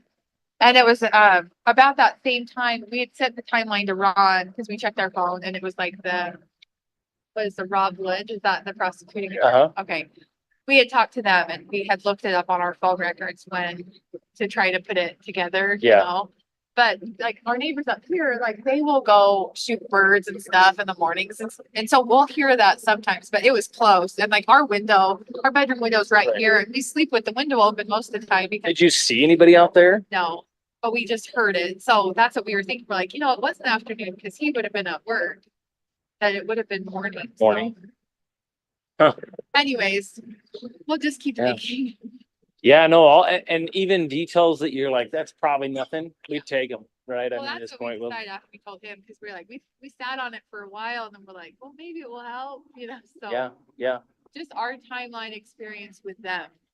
Yeah. Because we weren't around them a lot, but the few times we were, it's easy to remember because we weren't around them a lot. yeah, absolutely. Okay. Well, thank you. Thanks for talking with me. I appreciate it. I'll let get back to your kids, and I'm sure we're all being, you're all over the news right now, Fox You know News, what? I CNN, was and- actually kind of glad that, it wasn't all day. I'm like, are we gonna hear that like all day? Cause it was like nice. This is the most peaceful this road has Right. been in Oh. so long. Don't have to worry about kids. They're Yeah. no one here, so.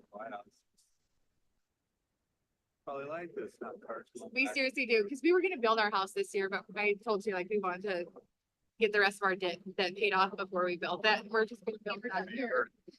And we went out there to scope out where we were gonna put it, and I'm like, do you hear that? It's so- Judge, I can stop at this point. Like just that much further away from it and you don't hear it. Cool. Good. At least I think I can. All right. So, Ms. Price, you've heard the audio tape, and I believe that goes back to June 9th of 2020. You recall that now? If that's the date, but yes, I remember that conversation that I had. Okay. And then you made some comment that you heard a shot and there was some discussion about raccoons. Is that correct? That's correct. And then there was a further discussion about you, and it's unclear who you provided a timeline to, but you provided a timeline to somebody. Do you recall? So my husband and I both discussed just some strange events that happened with the Daybells over the last year. Okay. And it was my husband and I creating a timeline together because, like I've stated, I don't have any dates, Okay. but there was enough going on that we were trying to figure out where everything was so that by the time we did talk to a detective or a police officer, it was informational and resourceful and beneficial to And them. do you recall in a later interview where there was a discussion about you and your husband made some mention about that he'd be a really good detective? Do you remember that discussion? I remember that in the audio, but Okay. that was my husband, not me. Okay. And do you remember the discussion that you would work through Joe Murray to try to get some information about locating the kids? I do. I remember that. And that you'd be willing to wear a wire? I do. I remember that. There was children missing and I was willing to do whatever it took to find these children. Right. And then in addition, there was some talk about the fact that your husband in the past had plowed up, done some cultivation for Joe's garden or something like that? Yeah, that's correct. He did it for a lot of the neighbors around the Right. neighborhood. And Officer K had offered to, Objection, hearsay. was there a discussion about using? Hold on, there's a pending objection. It's sustained. Was there a discussion about using police funds to help pay $50? Objection, hearsay. Sustained. Did you engage in any discussion regarding accepting payment from the police to doing certain? Objection, hearsay, misstates the evidence. Overruled. Did you do any kind of a discussion with the police for some sort of payment to work with the police and regarding the Daybell case? I think in reference to that conversation that you're talking about, Officer K just comically said that, and it was more of a personal. It wasn't as an officer using officer funds. And you took that as a joke, is that right? I did. All right, nothing else, Judge. Thank you.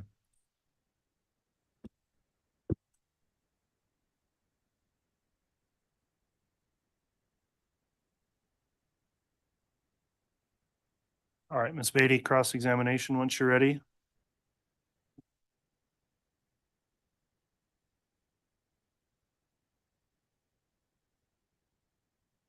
Good morning, Ms. Price. Hi. Do you prefer that I call you Ms. Price or that I call you Regan? Whatever you prefer. Okay. I'll go with Ms. Price. So you testified that at some point you heard a gunshot, correct? I did. Yes. And that was in the early morning? Was that your testimony? I believe it was.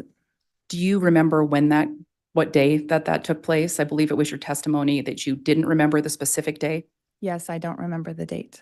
Do you remember the time frame? I don't. Just looking back at the audio, being refreshed with that, but as far as it's been 4 years, to my knowledge, it was just based off of that. It was morning, afternoon time, but not a specific time. Could it have been at some point before September 9th? Definitely. Could it have been at some point after September 9th? I don't recall it was after September 9th. Okay. And out in the country, is it uncommon for people to have guns? No, it's very common for people to have guns. Okay.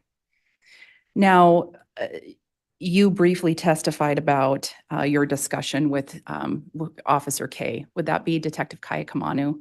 It is, yes. Okay. And you joked around with him? Very briefly. Did you ever accept payment from law enforcement? Never. Okay. And if I may have just one moment. You may.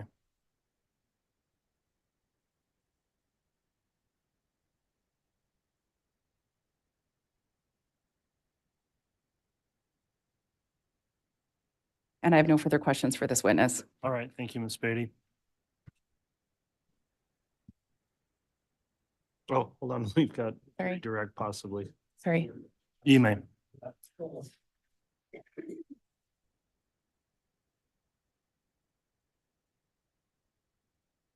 Ms. Price, you don't have a direct recollection of when you heard that gunshot, correct? I don't.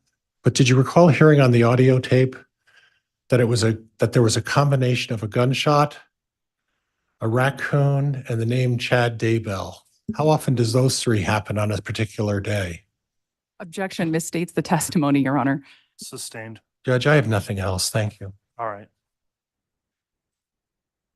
That will conclude the testimony of this witness. I don't know if she's appearing under subpoena. If so, I'd like to inquire whether or not she can be released from the subpoena.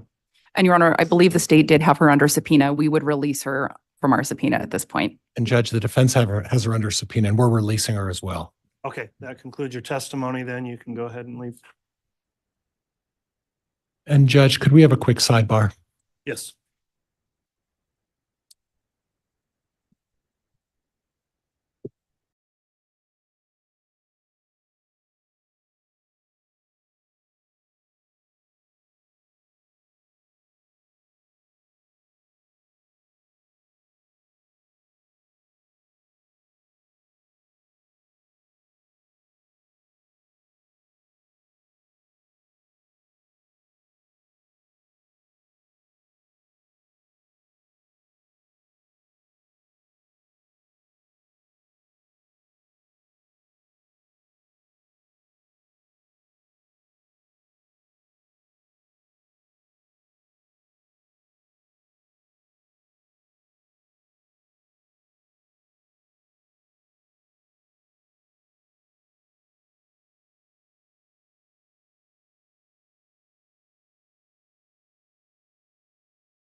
All right, counsel, I've had a sidebar in terms of scheduling. The defense has two more witnesses that are scheduled to appear today. One hasn't quite arrived because I guess we went a little quicker through the morning than anticipated. The other will be here shortly after the lunch break. So at this time, there are some matters the court can take up to use this time on a few motions and things that would be outside the presence of the jurors as well.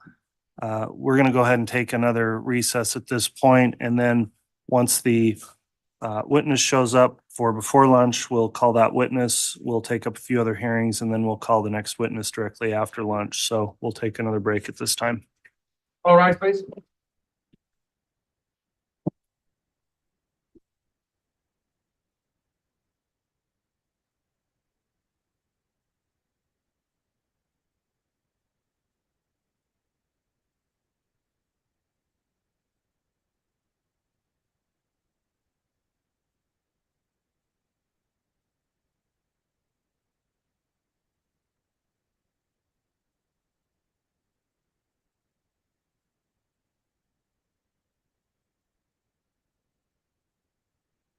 Thank you. Please be seated.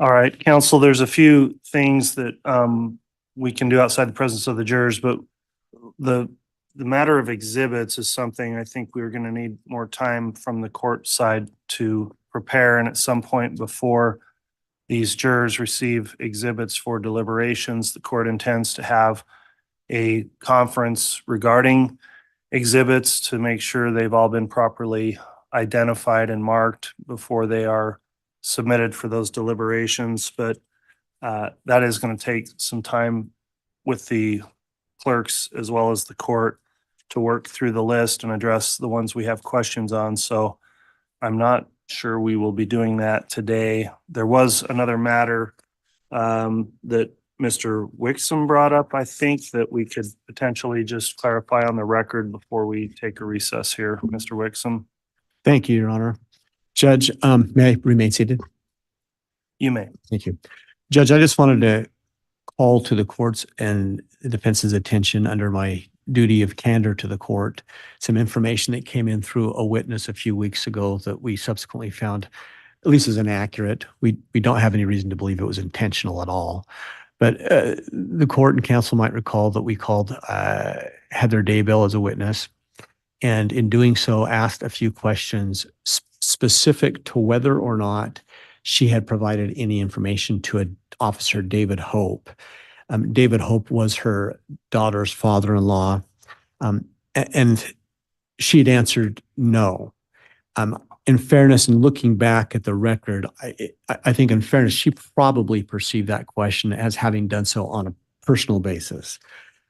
After her testimony a day or two later in preparation for a different witness, I had reviewed another police report. In this case, there are many, but had for the first time found her name referenced in an entirely different report with David Hope. It did not appear that she gave any information in that, but she was in an interview with that officer. We immediately, once we realized this, disclosed that to the defense so they could be aware of it. If there's any, they felt any need to call that to the jury's attention and the court's attention. I at least up until this point, I don't believe they've felt that need. I think it's probably fairly inconsequential, other than after the testimony, we became aware that it was inaccurate testimony. Again, not disparaging Ms. Daybell. I don't think she at all intended to give incorrect testimony. I think it's been 5 years since this case began, and I think it was probably just an oversight on her part, if not confusion from the line of questioning. So again, out of candor, we just wanted to note that for the record, make sure the court knew about it and make sure that the defense knew. And I think they've known for a few weeks now. So just wanted to call that to the court's attention. All right. So the state's made a proffer regarding a perceived inaccuracy or actual inaccuracy in testimony. Mr. Pryor, does the defense wish to respond in any way on that? Just very briefly, Judge, Mr. Wixom actually, right after Ms. Daybell's testimony, provided me another one of his very late communications to me that day. And this is a non-issue. There is no issue here whatsoever. There is nothing that I would even suggest is some inaccurate disclosure. I absolutely agree with Mr. Wixom's assessment that this was not something that is inconsistent with what Heather Daybell said to this tribunal or even to the jury. So in my opinion, there's absolutely no issue here. Okay. Well, what the court could potentially do to cure that would be to require Ms. Daybell, if she were subpoenaed either by the parties or under the court's own initiative, to return for further testimony. And based on your comments, Mr. Pryor, I would understand you would waive or forego the right for additional testimony based on that disclosure. Is that correct? Judge, there is absolutely no reason to bring Ms. Daybell back for any further indication on this thing. Again, I want to make it very clear for the record that this is inconsequential and there is absolutely no issue here whatsoever.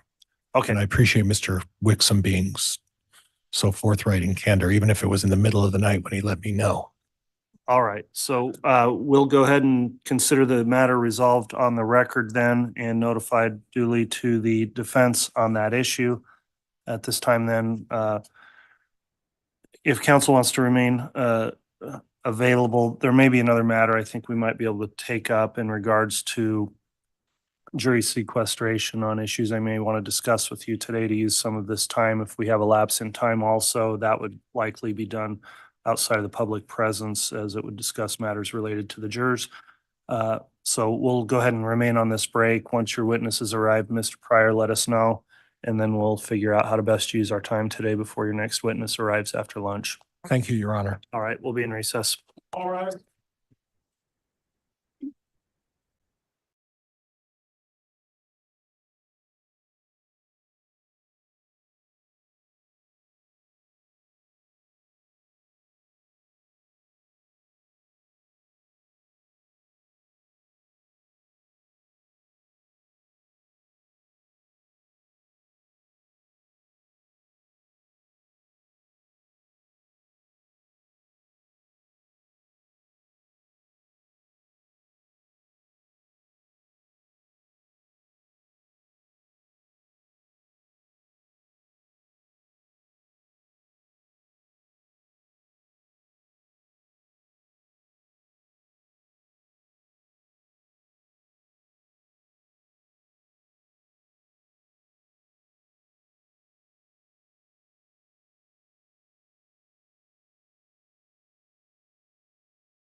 Thank you. Please be seated.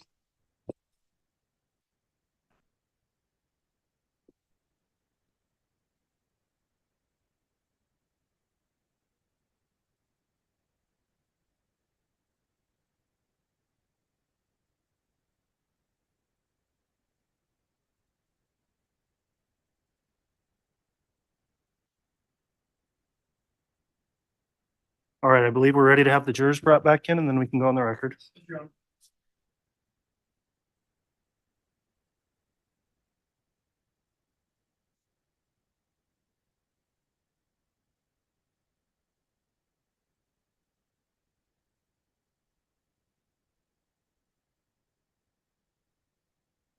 All right, please.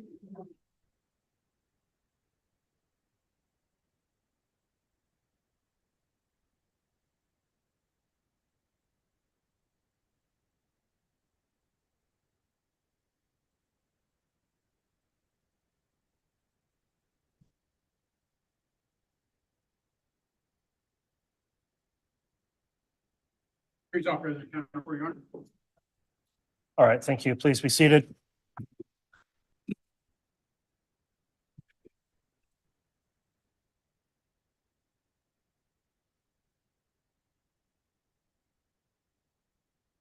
All right, we'll take just a moment to make sure our tech's working here on the live stream, please.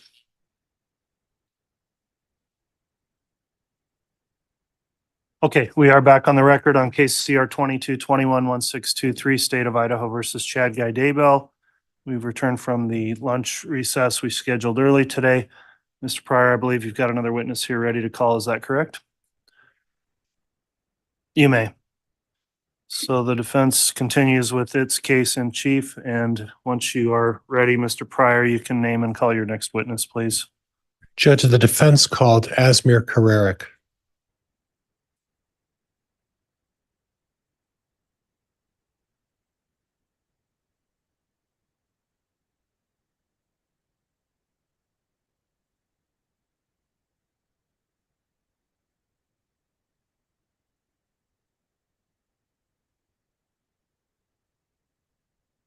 Do you solemnly swear or affirm the testimony you're about to give will be the truth, the whole truth, and nothing but the truth, so help you God? I do.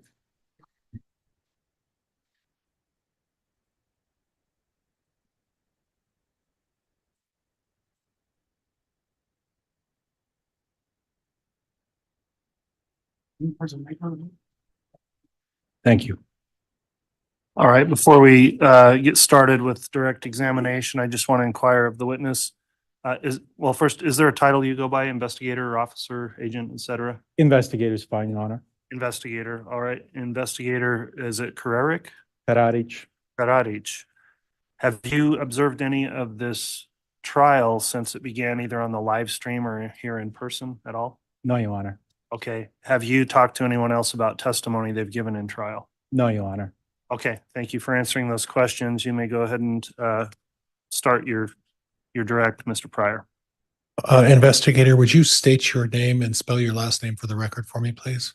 Asmir Karadzic, K-A-R-A-R-I-C. All right. Investigator, how are you employed? I am working right now for Idaho Attorney General's office as an investigator. In June of approximately 2020, were you employed in the same capacity? Yes, sir. At what time were you asked to participate in an investigation regarding Tammy Daybell? I believe I was assigned this case on April 10th of 2020. Okay, and on April 10th, was there a ending date for that investigation or your participation?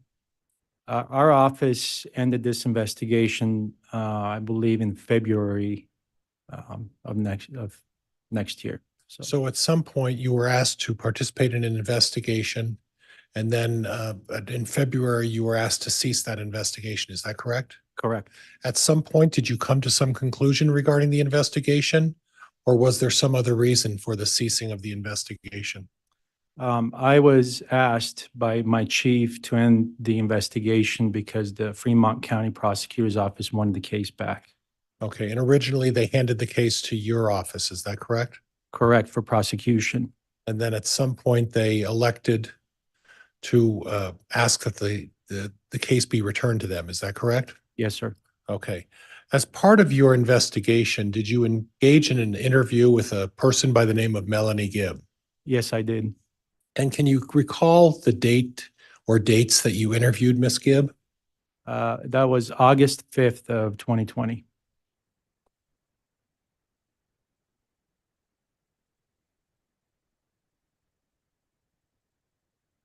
And as part of that investigation, was that recorded?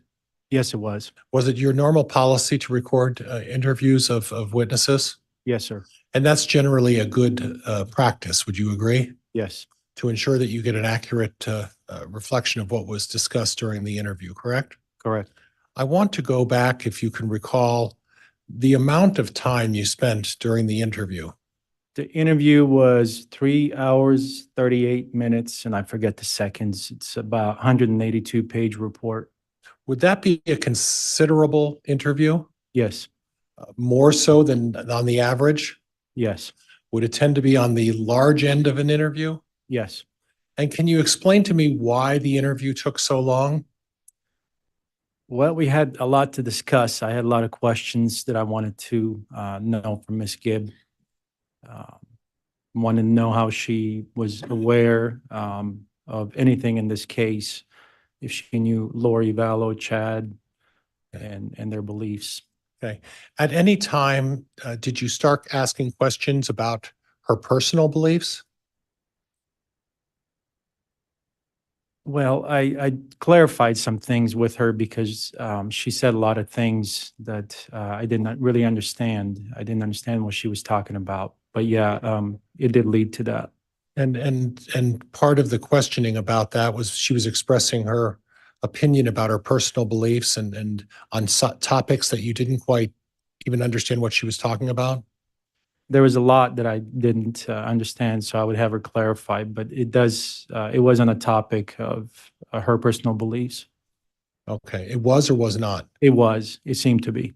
Okay, and can you recall what some of the topics that she discussed with you that were part of her personal beliefs that you did not understand? Your Honor, I'm going to object to relevance as to Ms. Gibbs' personal beliefs. Overruled. You may answer. Some of the things that she was talking about is, I call it the scale, the light or dark. She gave me the impression that she can maybe was able to determine if a person was either light or dark. Is that something that she advised you of? She kind of hinted at it. Okay. And there were other options. She talked about her personal understanding of casting. She did talk about that. Okay.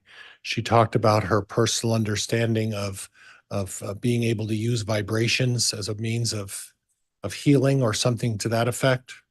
Something to that effect, yes. And these were visions, excuse me. These were topics that she, in your opinion, she expressed that she had a true belief in. Is that correct? During the interview, I believe that she believed in that. Okay. Now, just to reiterate, this was on August 5th of 2020. Is that correct? Yes, sir. Okay. And it was more than a year after the allegations relating to the start of the case with Mr. Daybell and others. Is that correct? Your Honor, I would object. I believe that misstates the evidence. Okay. Sustained. Now, at the end of this, and would it be fair to say that this was sort of a teaching to you of her religious theories and beliefs? For me, it was, since I didn't really understand it, it felt like she was educating me a lot about her beliefs. Okay. Okay. And she didn't say where she got these beliefs from, did she? No, Okay. She never told you that Chad Daybell taught her about all of these beliefs, did she? she did talk in the interview that she heard from Chad and Lori some of the same things that she was mentioning. Okay. But at no time did she tell you that it was Chad Daybell who taught you about all of these unusual, I'm sorry, Judge, all of these beliefs that she discussed with you? Not specifically. Okay. At some point, the interview ended. Is that correct? Correct. And then at some point, there was a further discussion that was off the tape, correct? Correct. And in all respect to you, officer, you contacted me and told me about that openly, did you not? I did. You discussed with me that upon review and being received a subpoena from my office, you discovered that there was a portion of that interview that was not properly recorded, correct? Correct. You didn't anticipate that Ms. Gibb would continue to talk to you after the recording was pushed off, did you? Correct. Okay, and what was the topic of that discussion? After the interview was done, it was more because I was curious. Her talking about the scale of light and dark discussion. I believe she mentioned that I was nice, that I was a good person. And so I just asked the question, what did she believe on the scale? Where would she rate me? And did she respond to you? She did. What did she say? She stated that I was on the light side, that I was so light that I was given this light aura. And was that something that that she made it? She didn't tell you that was Chad Daybell told her how to do that, did she? No, she did not. She did that on her own initiative, is that right? Objection misstates the evidence. World. I have nothing else, Judge. Thank you. All right.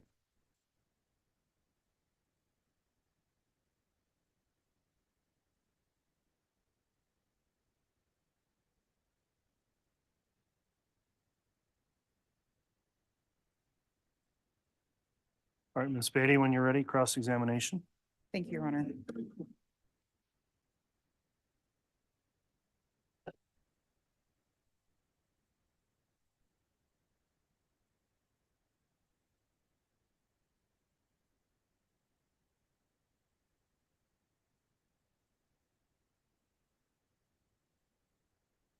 During your interview with Melanie Gibb, did she ever tell you that she created this belief system that Lori and Chad also adhered to? No, she did not. In fact, did she not tell you that she met Chad through Lori and that she was a follower of some of their teachings? Yes. Didn't she tell you that Chad would tell Lori about these ideas and that Lori would then convey them to her? Yes. So isn't it fair to say that many of these ideas, whether or not Melanie Gibb adhered to them, did in fact come from Chad Daybell? Judge, objection, speculation. Your Honor, it goes straight to, It's overruled, Ms. Beatty. you may answer. Yes, I believe so. No. Okay. Includes cross, any redirect, Mr. Pryor? No, Judge, this witness may be excused from the defense. Thank you, sir. Okay, thank you for coming in and testifying. I don't believe he'll remain under any subpoena, will he, No, Judge, not from my office. in the state? He's released by the state. Okay, thank you for appearing. Thank you, Your Honor.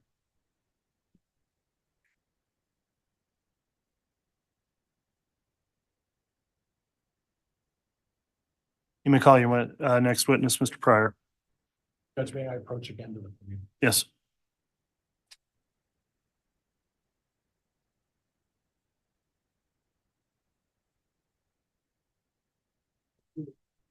We would call Rick Schmidt.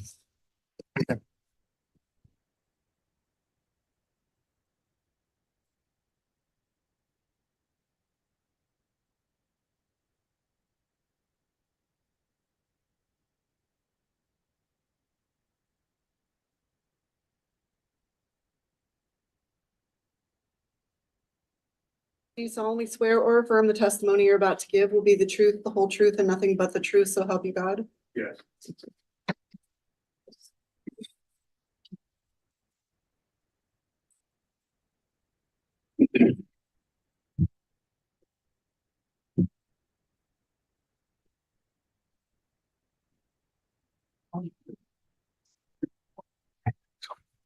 Okay, before we begin with testimony again, I'll ask this witness as well. Do you have a particular title you go by?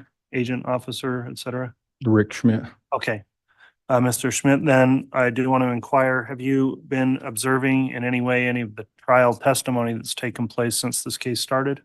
I did Verify. the, This was the issue that was brought up on the sidebar earlier. Oh, okay. And counsel, could we have a brief, quick second sidebar on that?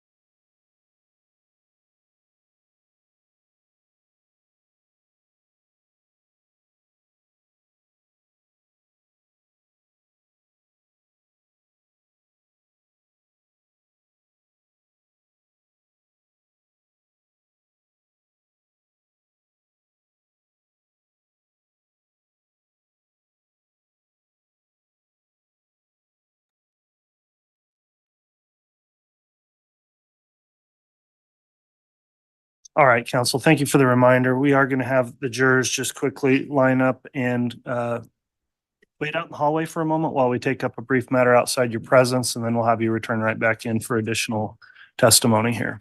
All right, please.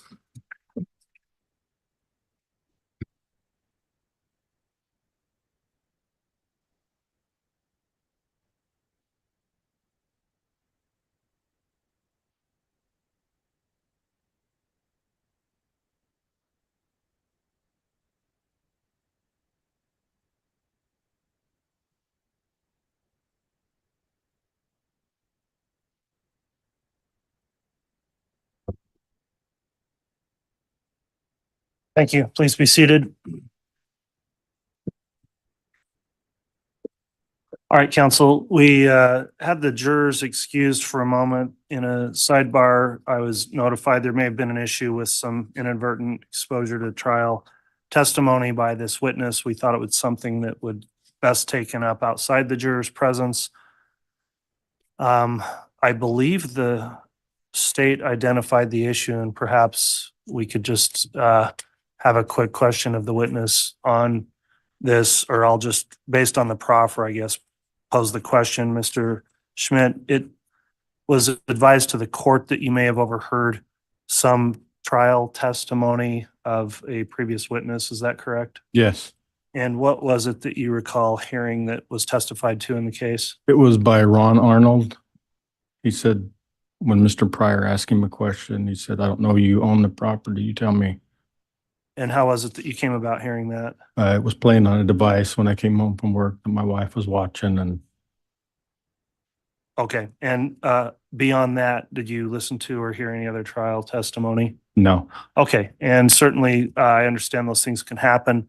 I want to make clear, I'm not saying you've done anything wrong here other than we need to get the issue out on the record before you testify. So knowing that that comment was overheard, does the defense, I'll start with you, Mr. Pryor, do you have any questions for him in regards to what he may have heard on that? No, none whatsoever. All right. Does the state have any questions for the witness before we move on to that? No. Okay. We'll go ahead and have the jurors brought back in. I just wanted to not bring that fact up again in front of the jurors since they were instructed to disregard it previously. So the jurors can return and you can just start on with your direct at that time. Thank you, Mr. Pryor. Thank you, Your Honor. Thank you.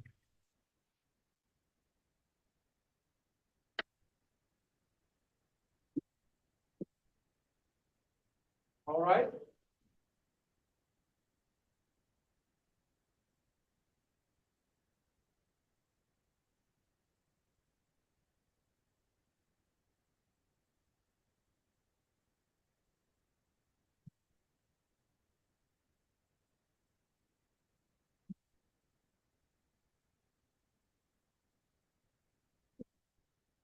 Please offer the counter for you. Thank you. Please be seated.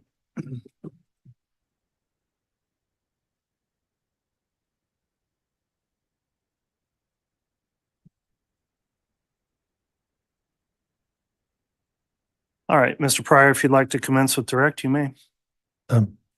Good afternoon, Mr. Schmidt. Hi. At some point, you were referred to as Officer Schmidt. Is that right? Yes, That was in June of 2019, 2020. yes. And which department were you with, sir? The Rexburg Police Department? Okay. At some point, you were assigned a task to participate in some sort of excavation or shovel work on June 9th of 2020 on the Daybell property. Do you recall that? Yes, Okay. Do you recall testifying in a previous proceeding last April of 2023 and being asked questions about boundaries and your role in that task that you were tasked with? yes, Okay.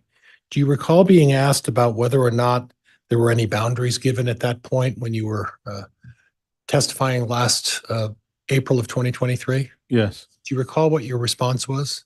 I said there was no boundaries. Okay. And then you were asked a question about whether or not they said, here's a shovel, go out there and find some stuff. Do you recall being asked about that as well? Yes, Do you recall what your response was? yes. What was your response? Something to the effect that, something like that. Okay. Would it help to refresh your recollection if I showed you something? Yes, Judge, may I have the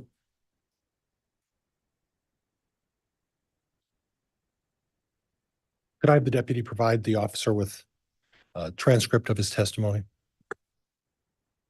And Yes, you may. where the asterisk is there. Just have him read it, just the first line and the answer. All right, so this is being proffered to refresh his recollection. Is that Yes, correct? Judge. And officer, after you read it, then the deputy will run it back to me. He'll show you where he wants you to read.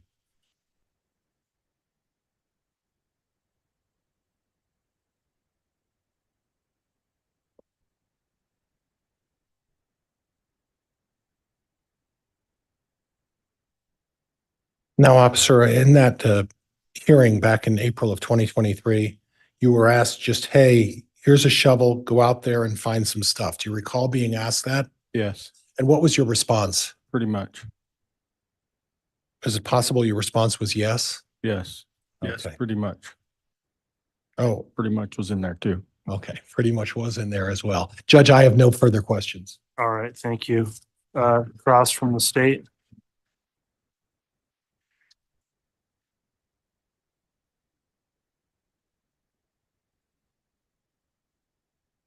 Good afternoon, Mr. Schmidt. Hi. Do you still have that transcript up with you? No, You were asked about the morning or the events that took place on Chad Daybell's residence on June 9th, 2020, correct? yes, And you were asked about some answers you gave in a prior evidentiary hearing. yes. Judge, could we have a sidebar? Yes.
All right, thank you. The court, in a sidebar there, just discussed with counsel some terminology in the questioning. There was a reference to a term evidentiary hearing made in the cross-examination. The court would instruct the jurors to disregard that term evidentiary hearing and just have a reference that a hearing took place. So, Mr. Wood, if you'd like to continue with your cross, you may. Thank you. Mr. Schmidt, you were asked about your involvement on June 9th, 2020. Yes, And where were you that day? on Chad Daybell's property. And you were asked about a couple of specific questions you were asked last year. Yes, Let's talk about that real quick. You were asked about boundaries. yes, Do you recall what that question was in regards to? no, Would it refresh your memory to see a transcript of what you testified to last year? yes,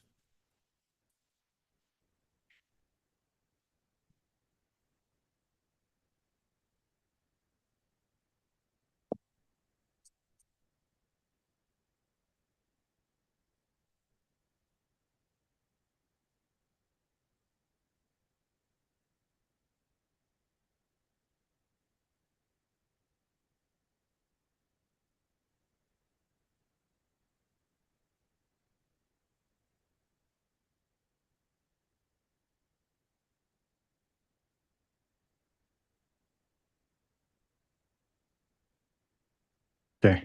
And if you can put that down, thank you. Do you recall, in relation to what were you asked about boundaries? In the search, a grid search. All right. And do you recall what specific area you were searching or that you were asked about searching in regards to those boundaries? Yes, the fire pit and the pet cemetery areas.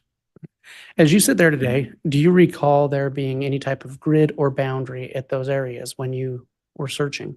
I don't, just right inside the fire pit and then the pet cemetery area. No specific boundaries in relation to those areas. All right. Do you recall seeing any type of grid placed on the ground? I don't remember that. You were also asked about something to the effect of being handed a shovel and walking around. Yes. When you first arrived at Mr. Daybell's property, what was the first thing you did? I don't recall the first thing that I did. Okay.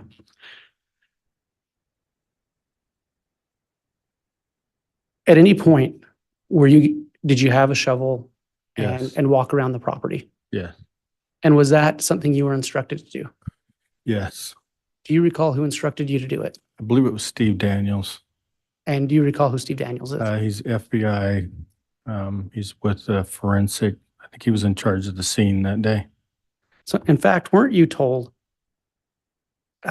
before the search really got going in any specific areas to look around the property and see if you saw anything irregular? Judge, objection goes beyond the scope of direct. Overruled. Yes. And were you with anyone else when you did that? Yes. Who were you with? Do you remember? I remember Colin Erickson from the police department and Travis. I can't remember his last name, but he was FBI. And we were instructed to walk around the field and look for soft spots or different areas that looked different.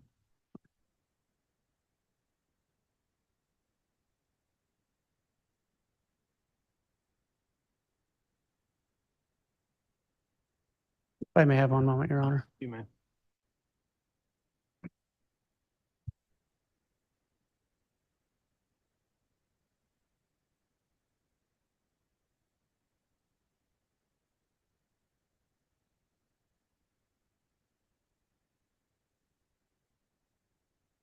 Your Honor, I have no further questions. All right. Judge, there will be no further questions from the defense. Very well. That'll conclude your testimony then, Mr. Schmidt. Was either side intending to have him held under subpoena until the trial's done? Not from the defense, Judge. Thank you. Not from the state. Okay, then you're released from the subpoena. Thank you for coming in and testifying today. You're welcome.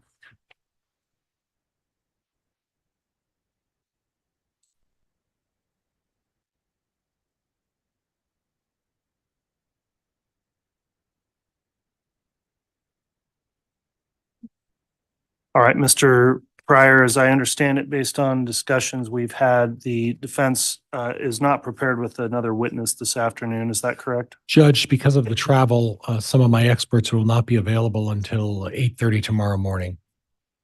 Okay, well, if that's where we stand, then we're going to need to go ahead and recess for the day.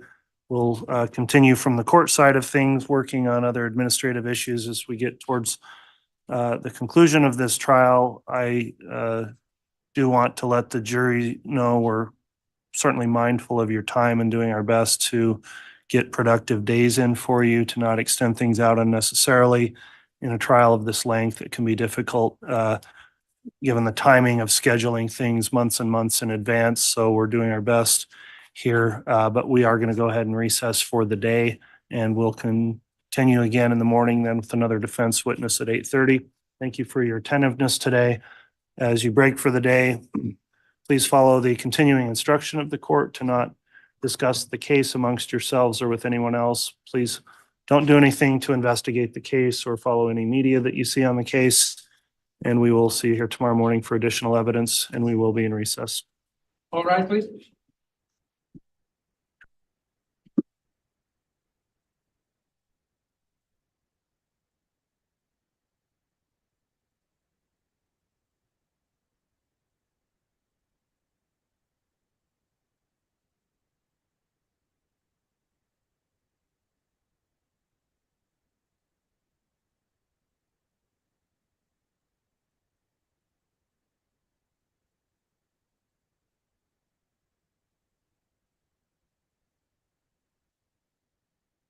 All right.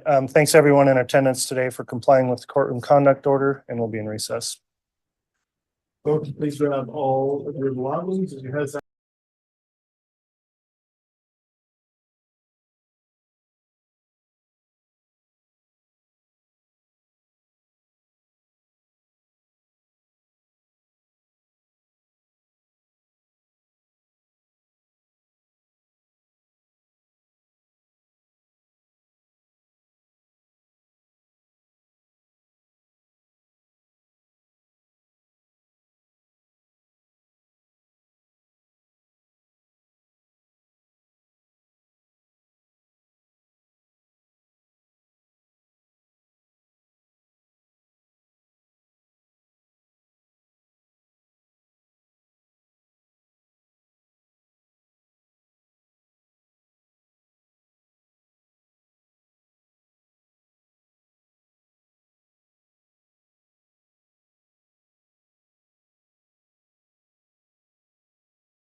going in any specific areas to look around the property and see if you saw anything irregular. Judge, Given the timing of scheduling things months and months in advance, so we're doing our best here. But we are going to go ahead and recess for the day, and we'll continue again in the morning then with another defense witness at 8:30.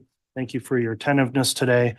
As you break for the day, please follow the continuing instruction of the court to not discuss the case amongst yourselves or with anyone else. Please don't do anything to investigate the case or follow any media that you see on the case. And we will see you here tomorrow morning for additional evidence, and we will be in recess. All right, please.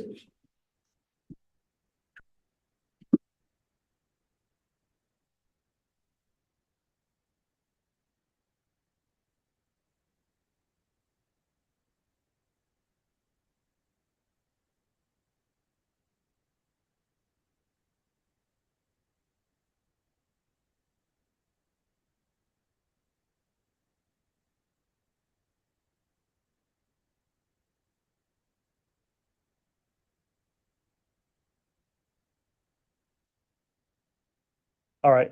Thanks everyone in attendance today for complying with the courtroom conduct order, and we'll be in recess. Folks, please grab all of your belongings as you head